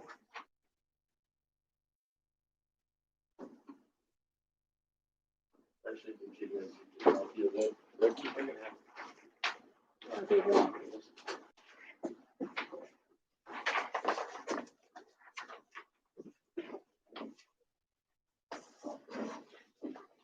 I guess I'm just gonna be done to it. I guess I'm not really understanding. I mean, I'm understanding that it's older, getting depreciated a little bit, but I don't see how you change the price of it, because when you replace it, what are you gonna do? Raise that figure back up? Is that how it's doing? The replacement price would be adjusted in the computer. If you get rid of what I provided, there's the gravel trailers. We have 2 gravel trailers. Both of them are older. And there's a category where it shows how many hours of use. I think it's the way right column. Hours reported. So what is it? This is kind of chaotic. 1,020 saved for hours on one of them. It takes, if you put tires on it, any of the fix a light, the depreciation, the more hours you use it, and don't put any repairs into it, the operating cost goes down. And that's why you're seeing on this page, it's direct, the red numbers are my recommended rates. The numbers on the right are computer generated rates, like you're seeing on those examples. The computer is saying the price should be this. On the 2020 equipment rate, there's stuff that's standing out like the forklift. The computer generated rate is 186.85. The 19 rate was 11 and the 20 rate was 20. I think that's a computer glitch, and I haven't had a chance to really look into it. I don't think he did a whole lot of repair to it, but so basically going down my recommendation list, the computer generated rates 3054. Traditionally we were at 15, and my recommendations are where I think our rate should be. I saw on the V-plows, about midway down the page, the 19 rate was 1062, the 20 rate, and these are all rates set by the county commission, was 15. The computer is saying $105.45 is what the rate should be. When I looked through it, that's an internal issue where there was only one of the grader operators that was showing time using this V-plow. So the time numbers were low, which causes a large equipment rate. So we're obligated by law to set these rates, because these rates are the rates that are going to be billed. The greater part, about 6 or 7 items down, the rate was 51 in 1960 and 2020. The computer generated rate this year was based on 2020 activity, was $60.40. So I said 61 as a median. You guys can adjust these, but if you adjust them up on a large degree, keep in mind that these are the rates that we're using in the operations. If the projects cost more because of a higher equipment rate, that means there's less money available. Follow what I'm saying?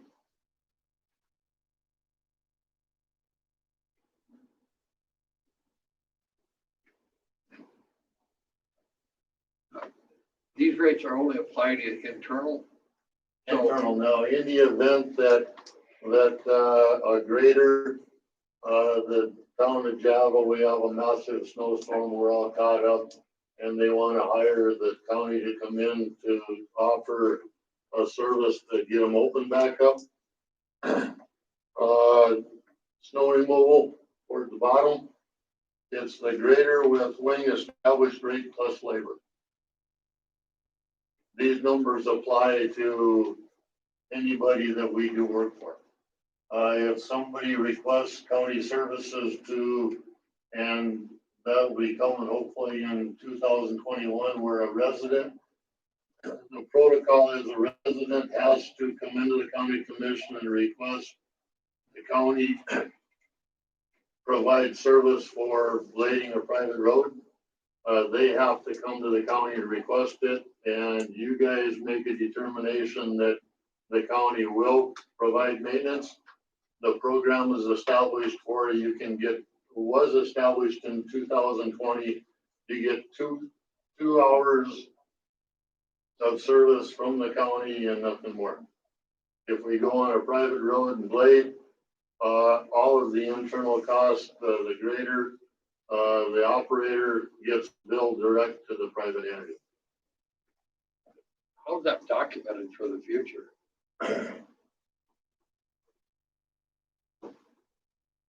I'm not sure if it wouldn't be documented if nobody comes in and requests that service, then there wouldn't be any documentation. Well, nobody requests, but if they do request it. What happens every year is there's a resident that emails me and asks that he signs a form stating he's filing a petition for the county to provide maintenance on county roads. At that point, I put an advertisement in the paper, and then it's addressed by the board. And then as far as the actual highway department keeps track of whose roads are done. So it's done annually and nothing, it's not a long-term commitment, it's an annual commitment? Yes, they have to complete every year. Okay, well, that's easy to track there. The only way we can legally do it, since it's illegal for us to expense tax dollars off of the county highway system, is by that process. And the question on what's the difference on Dozer 7 and Dozer 6? Dozer 6 was purchased in 2020, I believe. So and Dozer 7 has been in fleet for a long time, and Dozer 7 didn't get used a whole lot. Got it. I'm just gonna, Gary probably knew I was gonna say this. Yeah, do you think I agree with the numbers? No, I don't. I know why you're doing it, but I don't think some of these numbers are right. If you had to go out and do that work by your, as a contractor, you'd be broken in 2 weeks. Just saying, I know why you're doing, them hourly rates. Because anybody knows that for a wheel rake, $11, and you go up to something else, a backhoe, $32. I mean, it's backhoe with 150,000 and a wheel rake. I haven't bought one lately, but probably $4,000. Anyhow, And merely, with all due respect, nonprofit numbers, and for respect, no profit margin built into it since we are nonprofit, so.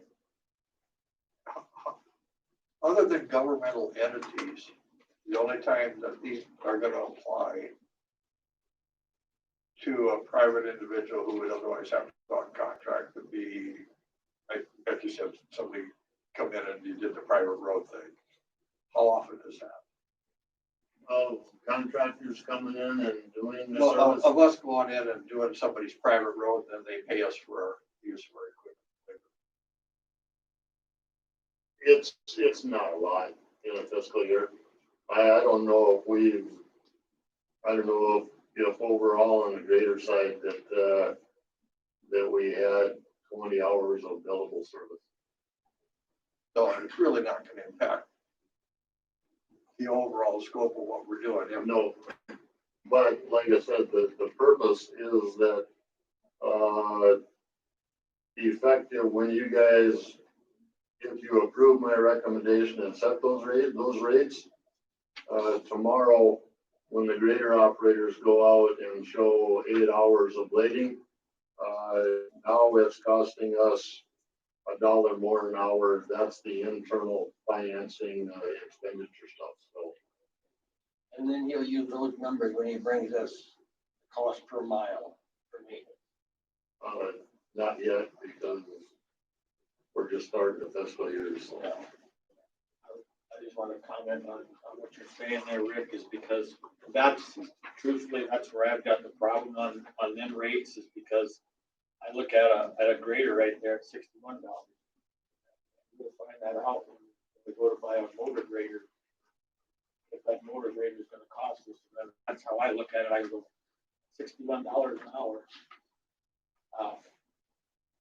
Yeah, of course. It don't take a lot of figuring to figure out, well, that's gonna be hard to pay for that blade if you're looking at that, but I understand where we're at. And then that's why I asked my question, how many, I mean, if we were doing it strictly for people that are doing fixing private roads, I'd say, yeah, I mean, they really skewed, but if it's the internal cost issue, how is it?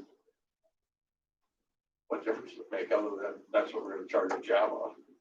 But we're not gonna, I mean, there's no reason to rip off Java or have to maximize profits off of another municipality, but it's a private individual. If there's a whole bunch of them, I'd say, yeah, we probably need to do something different, but if it's. Well, then that theoretically would make you a profit entity. Yeah. And government can't be a profit entity, in my opinion. But it's only profit. I mean, if these aren't really replacement costs, then it's not profit. You know, I mean, you can double these and probably still not be profit. But I guess I don't have an overall, and I don't really understand it. I talked to that, not the equipment guy, but my gut's telling me is that some of these things, you dropped your recommendation down from last year. You know, we got fuel issues, those sorts of things, but we also had COVID last year. And the whole economy slows down. If we get our shots and things pick up, the economy could pick up, costs could go up there too. So I don't know whether we should just go up either the higher the recommendation or the 2020 rates. I don't know.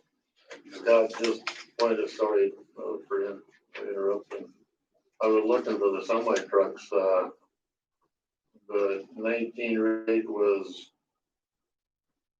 37. The 20 rate was 35. The computer generator rate this year was 31.14. When I was trying to find it, but I think the semi trucks are showing like 1,800 hours of use in this fiscal year out of a 2,080 hour deal. In the fiscal year, we were running the hell out of them trucks, which is bringing that price down. Ultimately, if the county commission has authority to set these rates, if the state would allow us to do it, we set them all at 0 and save a whole lot of tax dollars. But you can't do that. So. I'll make a motion. Motion is made by Commissioner Schilling to approve the equipment rates. Is there a second? I was as recommended by Gary. That is recommended by Gary. I'll second that. Second by Commissioner Moore. Is there any further discussion? Hearing none, all those in favor signify by saying aye. Those opposed, motion carried. I'd like you to consider surplusing, P98, a 2014 Caterpillar motor grader. And accept bids on February 2nd at 10 o'clock in the morning. Commissioner Shelley. Now, do we still got that with Caterpillar yet too on that? Yes. On February for the new commissioner. The program used to exist where the county had 5 road graders. They were under a 5-year warranty and we would rotate one annually to keep the fleet updated. Since Caterpillar has gone away from a buyback, and originally when we made a purchase, it had a buyback allowance in the purchase that after 5 years, we will give you, in this case, $150,000. So your cost of ownership and the resale value, the surplus value, you could maintain that operational cost in the middle. This is the last of 5 machines that has a buyback. The advertisement for bids, if you want to read it, is indicating that to bid on this unit, we have to have a minimum bid of $150,000. If anybody is not willing, if they're not willing to provide a bid of $150,000 or more, then it goes back to what their equipment and our $150,000 is locked in. None of the newer machines has a buyback, so this is the last one. Under the conditions that unless we dispose of this by February 26th with 7,500 hours or less, our buyback will be voided. So it's important we move this prior to the 26th of February. Thus, that's why bids on the 21st. You got bids on the 2nd. On the second. The second is in advance of February 26th, so we don't jeopardize losing the buyback option. Commissioner Shelley. It's kind of my question, Gary. What do you really think that grader is really worth? In just your opinion. I mean, maybe if you don't want to answer it, that's fine. I shouldn't ask you. I'll take the political approach on this. I don't think we're gonna get any bidders with $150,000 unit. The reason I'm asking that is because I was on that auction that was just up in North Dakota there a half ago. I'll tell you what, that's crazy, but they got it for some older motor grader. But anyhow, that's a crazy auction. Series or 8 series? I said it was older. Yeah. It was close to what the city has. Well, I was just wondering if we ever thought about putting it on Purple Wave or any of that. I could, and I'm thinking that I'm gonna take an ad out and McKinley Creator just, and that's a nationwide network. Simple block end, I want to say $500 and get it out there. But the people that buy and sell road graders kind of know that inventory of used road graders is high, and it drives demand. And if demand is lower, then obviously you don't see the proceeds you want to see. I can't remember what bid was, but don't we have to get, two appraisers in the county to appraise these things when they get surplus now? If we're gonna, how we, when are you anticipating us surplusing it? Or, and then putting it up for bid? February 2nd. Okay. Yeah, I can't remember exactly how that public bid things work, but it seems like we deal with municipalities, that we surplus it, we gotta get an appraisal, whether we like it or not. Yeah, you're right. But we always did when we had, like, our vehicles and stuff. There was a guy when Butler kind of set that rate.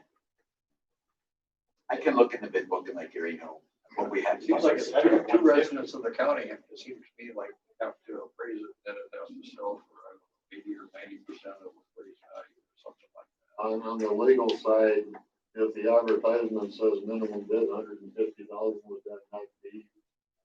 But the appraised value might be 250,000, so it'd be not.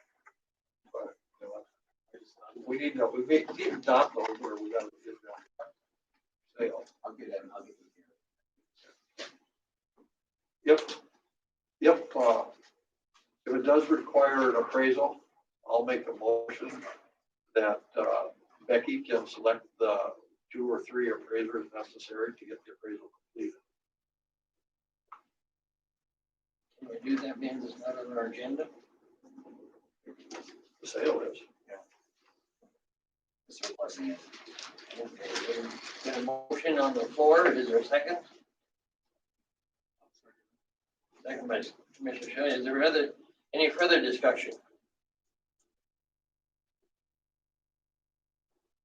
Hearing none, all those in favor signify by saying aye. Aye. Those opposed, motion carried. Okay. The motion to approve the surplus sale. Listed as surplus. But the attempt is to sell it, though. You look at that surplus to sell it. Okay, so that's what the motion would be.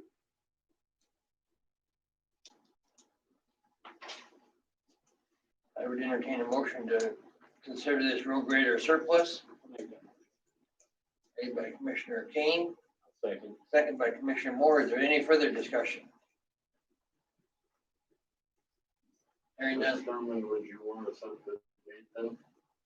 Seal bids? On February 2nd? February 2nd. That's what it's listed right here. Wasn't in your motion, but. Yeah, I think yeah. Is there any further discussion? All those in favor signify by saying aye. Those opposed, motion carried.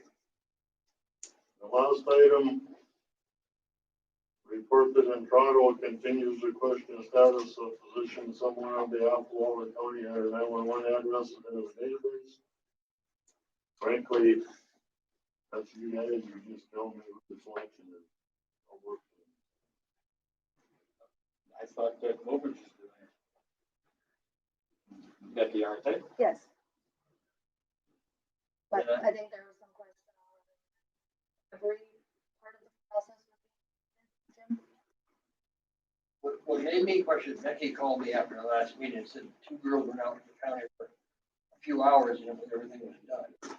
When I talked to Penny, and I think Penny was probably, in my mind, the only one in this county that knows how to do it, she told me to take her a couple months minimum. So, and I understand there is one place in this county that still does not have an address over there north of New Everett's. They've been provided a physical address, but it hasn't been entered into the database. And that's what the deal is, that the old days, somebody would call in and request an address for whatever purpose. It could be a web water hydrant. Something, an address where in today's day and age, they type it into Google and it'll take them right to the vault. On the residential side, it's the same thing, but the entity you're talking about is the Myers, I believe. And, I physically went out and provided an address for them. Back in the office, we typed up the notification and it was sent out. It's probably even done during the building permit process. You provide them an address. Their responsibility and my determination is they provide that to the post office and that gets them a physical address for mail. But entering it into the Entrado system is where the vacancy is at. The facets of collecting data, providing address, is in good shape, but in the day, Penny provided the rural addressing part, and the cities do their own, their internal, establishing and entering into the database.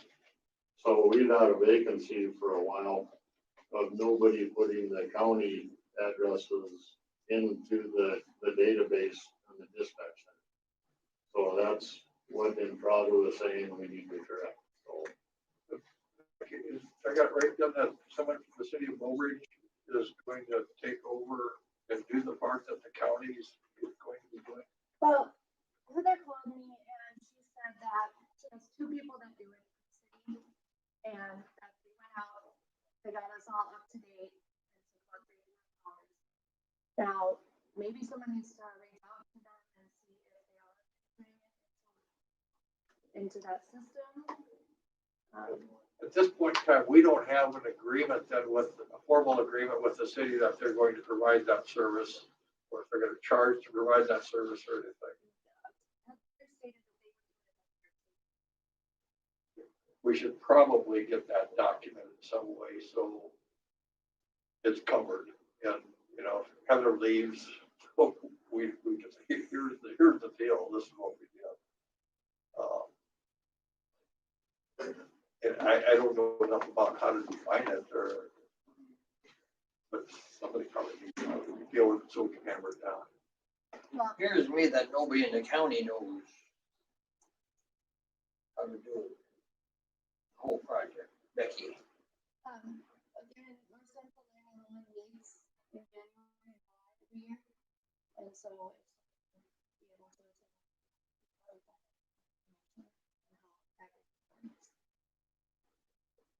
we'll have that appointment next meeting.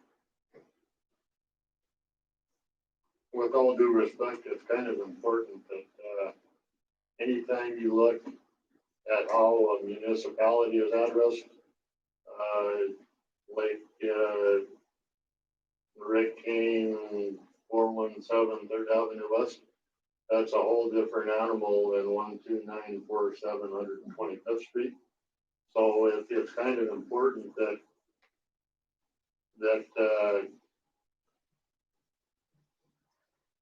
the municipal part doesn't mess up the rural part. That's why I'm thinking that we need to hammer this down in some agreement so that whoever's gonna do it, if it's gonna be the city of Woolwich do it, that we got some commitment in writing that they're gonna have the people trained to do it right, other than just a phone call. I don't have a problem getting the address, you know, but it's the part where you take the address and enter it into the 911 database. What are you thinking, Jim? My thinking is we ought to either keep some 911 dollars back or give that to the 911 and the county finance. Hire Penny to get us up to date and for a couple months so she can get everything up to date and take it over and train them girls so it gets done right. I think it needs to be done right. Scott? Well, I think a guy needs to check to see exactly if them girls are doing it right and if it's being done. Because I don't see wanting to spend that money if it's being done right. Because either that or if we can't make an agreement out with the city of Mobridge or it's gonna cost us a bunch of money, then we need to figure out somebody that in our county here that doesn't. And that's where, and I did say it at the last meeting, that's where I was looking at if we were gonna hire an extension, that maybe that would just be part of it to throw into that, but I know the problem right now, we should figure out, somebody needs to go talk with Heather and see that's being done. I guess that's how I look at it. Are you comfortable, Gary, with the knowledge you have on doing it? If you talk with her people that's done it to see if they are doing it right? I agree with Scott 100%. If they're doing it right, then I guess we don't need Penny. And as far as I'm concerned, the past, is the model for what the future should be. A representative from the county side does the role, and, I don't think I ever saw any documentation, but, if you're a municipal entity and you have planning and zoning jurisdiction outside, you're responsible for your involvement on the addressing side. That would pick up, I'm gonna, for example, those houses along the highway east of Mobridge. That's in the zoning jurisdiction, and I'm pretty sure that they have city addresses applied, which means the system is functioning. If it's not being entered into the database, then there's an error. But I think my responsibility lies with providing addresses to the rural, uninvolved with the city jurisdictional stuff. And the only thing we would need is somebody that takes my data and gets it into the system. Wayne, I just had a question. When Penny did it, you still have all that information in your computers down at the office? Yes. And it's a big thick folder that, you guys don't need to know this, but, in order to meet the standards of addressing, it got pretty time consuming that your address is applied based on your approach location from the closest roadway. And all of a sudden here comes on the rural side, the subdivision back there. And now you have to change, when it was one entity, now you have to remove that address and start laying out roads and courts and all that kind of stuff. And then asking development questions like how many lots are you looking at, so you can conscientiously set up an addressing system for the possibility of any development. And it can be time consuming, but yeah. I was just gonna throw out in my conversations with the Captain Strickland. It was the first one to talk to me about and said that they were gonna handle the Entrado. I know it was the chief dispatcher, and Fisher, and one of the other dispatchers, and we're verifying the addresses in question. If you guys have information about specific ones that aren't being done, just fire information. That's if it's still not in the system, if you can, or even if Gary has it and he wants to come with me, we can go meet with Tommy at some point and try to figure out why that information is not getting put in. Okay. You wanna get together, Jeff, then? is this on YouTube? Delayed.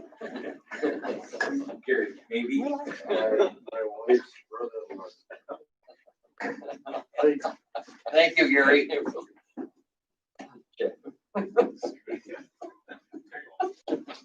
Yeah.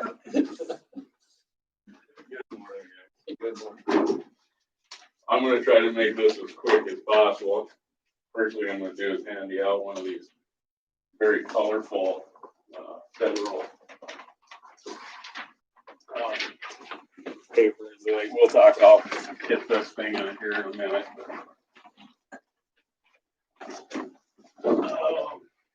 I guess it's been a little over a month since it's been here, so I thought I'd just stop by and give you guys a short update on just a few things. Obviously the one that's probably the biggest on, everybody's mind is the COVID update. So, According to South Dakota Department of Health, we've had 637 cases in Walworth County, active cases. There's still 44 current today, or as of yesterday. We're still considered substantial community spread. And essentially what that is a combination, and I don't know the math, but a combination of the positivity rates of tests that are done, and then there's a minimum number of cases that has to get, which puts us into a higher level of spread rate. I know the CARES Act was extended. I think the majority of what I've been able to find is that it's really going into the unemployment benefits. I don't know if you heard anything different about governmental. To me, I think it's just going to be the stimulus checks that they're sending out and extensions of the unemployment benefits. I don't know if it's going to apply to much like we were doing last year. I talked to Darcy Dykehouse out at Walworth Regional. A few things she wanted me to share with you guys, and I guess for the public, is that MRH and the clinics out there is one of 5 healthcare facilities in the state that's authorized to give the vaccines. They're also working with a lot of pharmaceutical or pharmacies in the state to get these vaccines out. To date, there's 195 vaccinations been issued in Walworth County. MRH is also responsible for distribution for Campbell, Corson, and Dewey, and they are also supporting Perkins and Ziebach. I think Campbell has had 126, Corson 8, Dewey 51, Perkins 20, Ziebach 7. One of the big things I took away from my conversation with her is that the sheet I handed out, we're still in phase 1. Then there's 5 priority groups, A through E there. South Dakota Department of Health has set guidelines on where to focus their vaccination. And they obviously started with A and they're working their way down. And they are at up down to C right now. Some people have questioned why, if we're at C, is A still open? Well, there's some people in A, whether it's illnesses, other commitments, haven't been able to get the shot. So they're leaving A open as they progress down the list into B and C. One of the things that I really took away from the phone call is the volume of phone calls they're getting from the general public, asking if they can come get it, trying to, move up on the list and while they're completely understanding that everybody wants to get it, for those who want to get it, they want it. It also is really accumulating a lot of time on their end answering those calls. So they ask for the public's patience, understanding that there is a process, a guideline that they're trying to follow. And not only is it just MRH, but MRH is in conjunction with the other distributors in the state, trying to stay at the same levels throughout the state of South Dakota and not get, if Walworth Regional was down at E, everybody else is still at B, you're going to have people from all over the state coming up here to Mobridge and overloading them to get, the E level. So they just really want to urge patience and understanding on the public side and know that they're working on it. I think total in the state, the number I said, I think was 26,952, I think was the number of vaccinations within the state so far. I think that was from yesterday.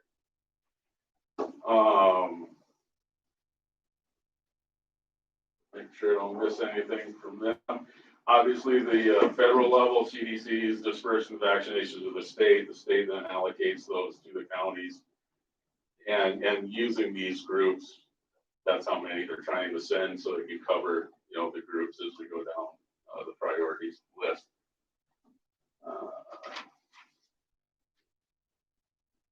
Covered that. I got like 5 or 6 pages, but they're little pages. And I am going to try to go through fast, guys.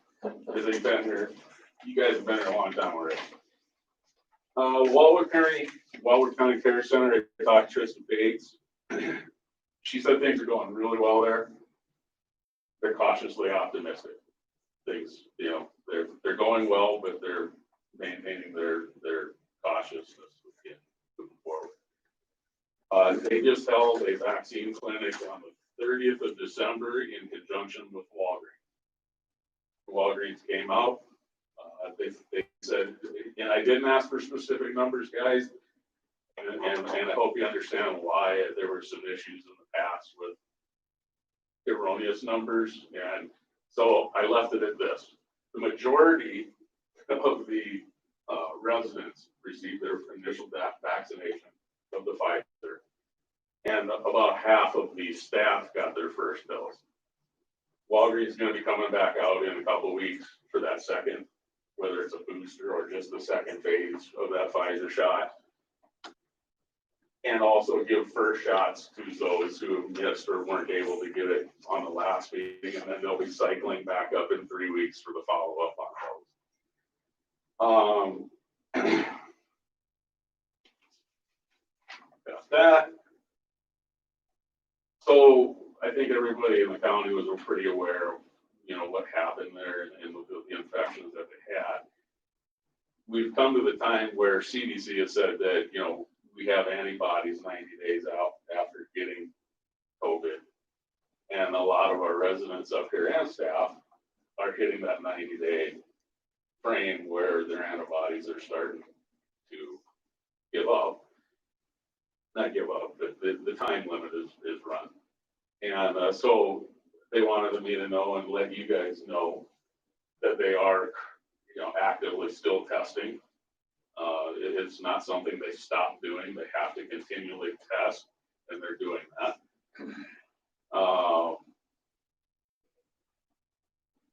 They have issued new visiting guidelines. All visitors have to schedule appointments up there. They have to go through a screening, and they have a special area set up. So not only families, but they're also allowing volunteers like clergy, things of that nature to come in and see the residents. But they are, again, want to make sure everybody was well aware that everybody's being screened. And the precautions are being taken. Inwood Creek and Salt Lake project. I talked to Mike Goodenkoff again, because I think it was nearly a couple months ago. I told you I talked to him, and we were going to do a kickoff meeting, and it's kind of been quiet, so I called him again, and I kind of got the same answer. He's got to get with his survey crews to schedule a time for us to do a meeting. Again, we still don't know if it's going to be in person or online, but then we can move forward with that process of getting that surveyed. The good thing is that project has, I think, a 3-year shelf life, but I also know how it works. Things kind of get drug out. So it's like, that's why that prompted me to give him another call and try to light the fire a little bit. He assured me, he actually thought he'd probably get me an answer by yesterday afternoon. So hopefully I'll have an answer on that or an update on that soon. Personally, like I said, 2.5 months in, still trying to learn the job. I probably bit off more than I should on a few things already, but that's okay. That's how I learned. I've been doing a lot of online meetings. There's more trainings that I'm going to have to get. I think everybody who's dealt with the state and federal governments know, much like the wheels of justice, they turn, but they turn really slow sometimes. So making progress there. One of the main things that I've done on our level, guys, is every fire department I talk to, and there's an issue with fire guys and self-the ambulance because they're volunteers. We've been using Code Red, and I want to say that at the time Code Red became an issue, it was probably a good solution. Much like everything, technologies change, ways of doing things change, and there's probably other options out there that might be better. One of them, Mulberry Fire has been using, is called Active 911. Again, I don't want to bore you guys if you guys want to know more information, we can talk about it at another point. But it's something that I guess I've kind of taken on. If I can cut 3 to 5 or even 10 minutes off of a dispatch time for Selby ambulance or Wenham fire, that's just 10 more minutes they got to handle the call before it gets out of hand. And from what I'm seeing so far, it's this active 911 is capable of doing it. Selby Fire is actually going to test it, and I think they got a few guys on already just to try it. And there's a 4-month free trial.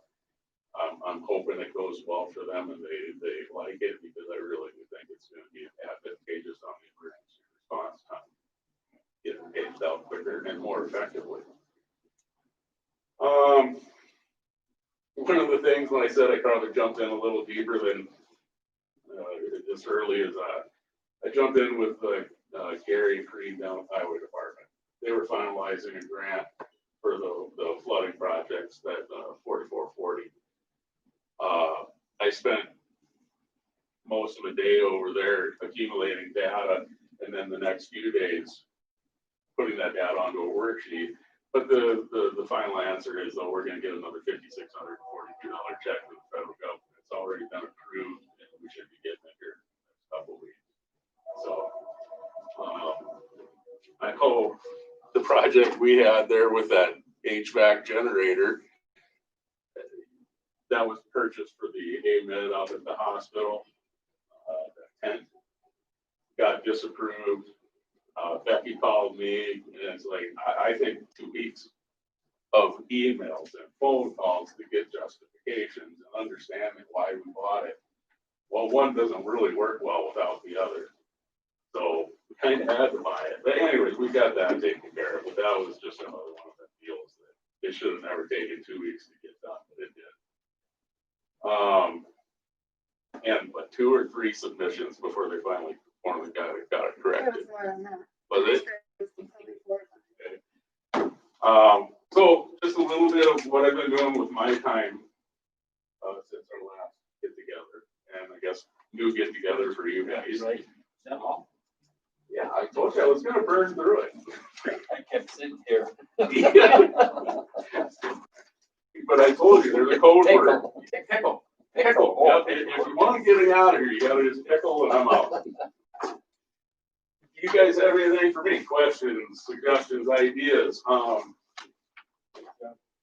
Thank you. Thank you. Thank you.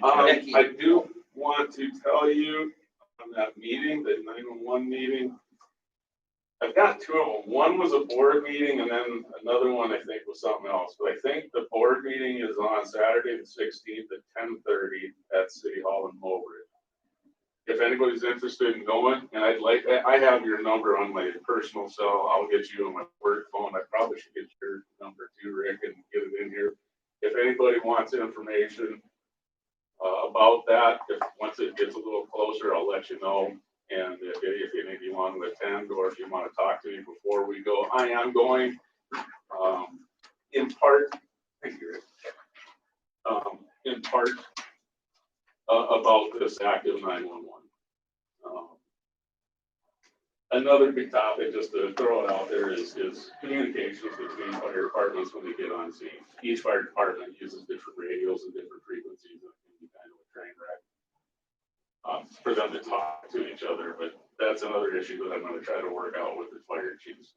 And I might have a fire chief summit here in the next month or 2 and try to get them all together, maybe buy them some pizzas or something, and see if we can talk some of those problems out. But just another one of the things that's out there that I'm working on. If you guys have nothing for me, I'm going to let you get out of here. Becky. I just wanted to point out that Jen's been multiple departments with things, even on top of all this learning stuff. Thank you. Thank you. Yep, thank you. You bet. Thank you, guys. Yep. Is there any new business? Becky. I gave you guys the most recent cash reimbursement where we're at. I've submitted $809,112.80. had approved and received $748,291.56. So we do have that money, we have received. When you say you submitted it to, The CARES reimbursement, we were originally allocated $359,000. And as we started submitting, some places weren't doing it because it's a lot of work and I guess just decided not to do it. So then there ended up being excess funds. So talking with our planning people, which is NECOG, Eric Singer with NECOG, he said, submit everything you can. So I did, I kept submitting, and they just keep paying, even though we were only supposed to have 359,000. So I still have, as you can see on the page, I don't know, about 60,000 more submitted. They haven't gotten to yet. So we might get that too. Sounds great. Another thing I wanted to talk about is meeting dates. Are we gonna continue with, if there's a holiday on the Monday, our meetings on Thursday automatically? I would think that worked good, I thought. Because, I mean, January, our next meeting would normally be the 19th, but then that would move to the 21st. February, we're gonna have the same issue, so I just wanted to know ahead of time, so that if somebody is like, well, when's your meeting, you know? We'd have our meeting on the 2nd of February and then the 18th. Yes. And like January, we had it today, and it would be the 21st for the second one, because there's a holiday on those Mondays, and that really makes it tough for Jamie, I believe, because of court. My first holiday too, so. Just not for everybody. Of January. To me, that makes sense. So you got that extra day, you got a meeting to try to get it organized. Can you shoot out an email, at least me, with the dates for the whole year so I can stick with my calendar? I can do that, but a lot of times they end up changing. You know, But that- I'll send what they should be, and then if they change, then At least we'll I do it can- then. But, like- so I'll just continue with planning the Thursday. whenever there's a holiday. Personally, I thought it worked good. I thought, Yeah, Tuesdays after a holiday is all day court day for me. And it's really hard to prepare for the meeting when we're not supposed to be here the day before, so. For bills and all that. Yeah. I have no problem. I would just request that maybe the girls could send us our claims and what we have on the agenda like on Friday. Yeah, That way, we try and do that. I don't get them very often. I A got lot mine of yesterday. times we don't get any information until the morning. I would think we should have a department head meeting and kind of stress to see if they get them claimed into you guys. And this last time, because of the holiday, you know, we didn't. I just think it'd be nice if we had them claims ahead of time, then if we have a question, we can go down to that supervisor prior to the meeting and discuss that. That claim, get our questions answered instead of. I was here Jim yesterday morning, and I couldn't believe all the stuff that was involved in that. So, that was yesterday. Yeah, no doubt. And there's always gonna be that, but Yeah, we do our best for trying to get it sent out on Fridays. any further new business? On the agenda format, once we have a call to order, a pledge of allegiance, we should have a motion to approve the agenda as set. We normally do. Yesterday morning was chaos. That's my mistake. I didn't have approval of agenda on this one or public forum, but I looked and there was nobody written down on the public forum, so. It's always been there. But yeah, it's supposed to be on there. Year. Usually right after zoning, when we approve, when we open our commission meeting, we approve our agenda for that. Yeah. Any further new business? Thanks, Becky. Hearing none, I would entertain a motion to adjourn. So moved. Moved by Moore, is there a second? Second by Shelley. Any discussion? All those in favor signify by saying aye. Carried. I'm gonna look that over and try to get my brain around it. Yeah, that's. Is there anything that we do with these?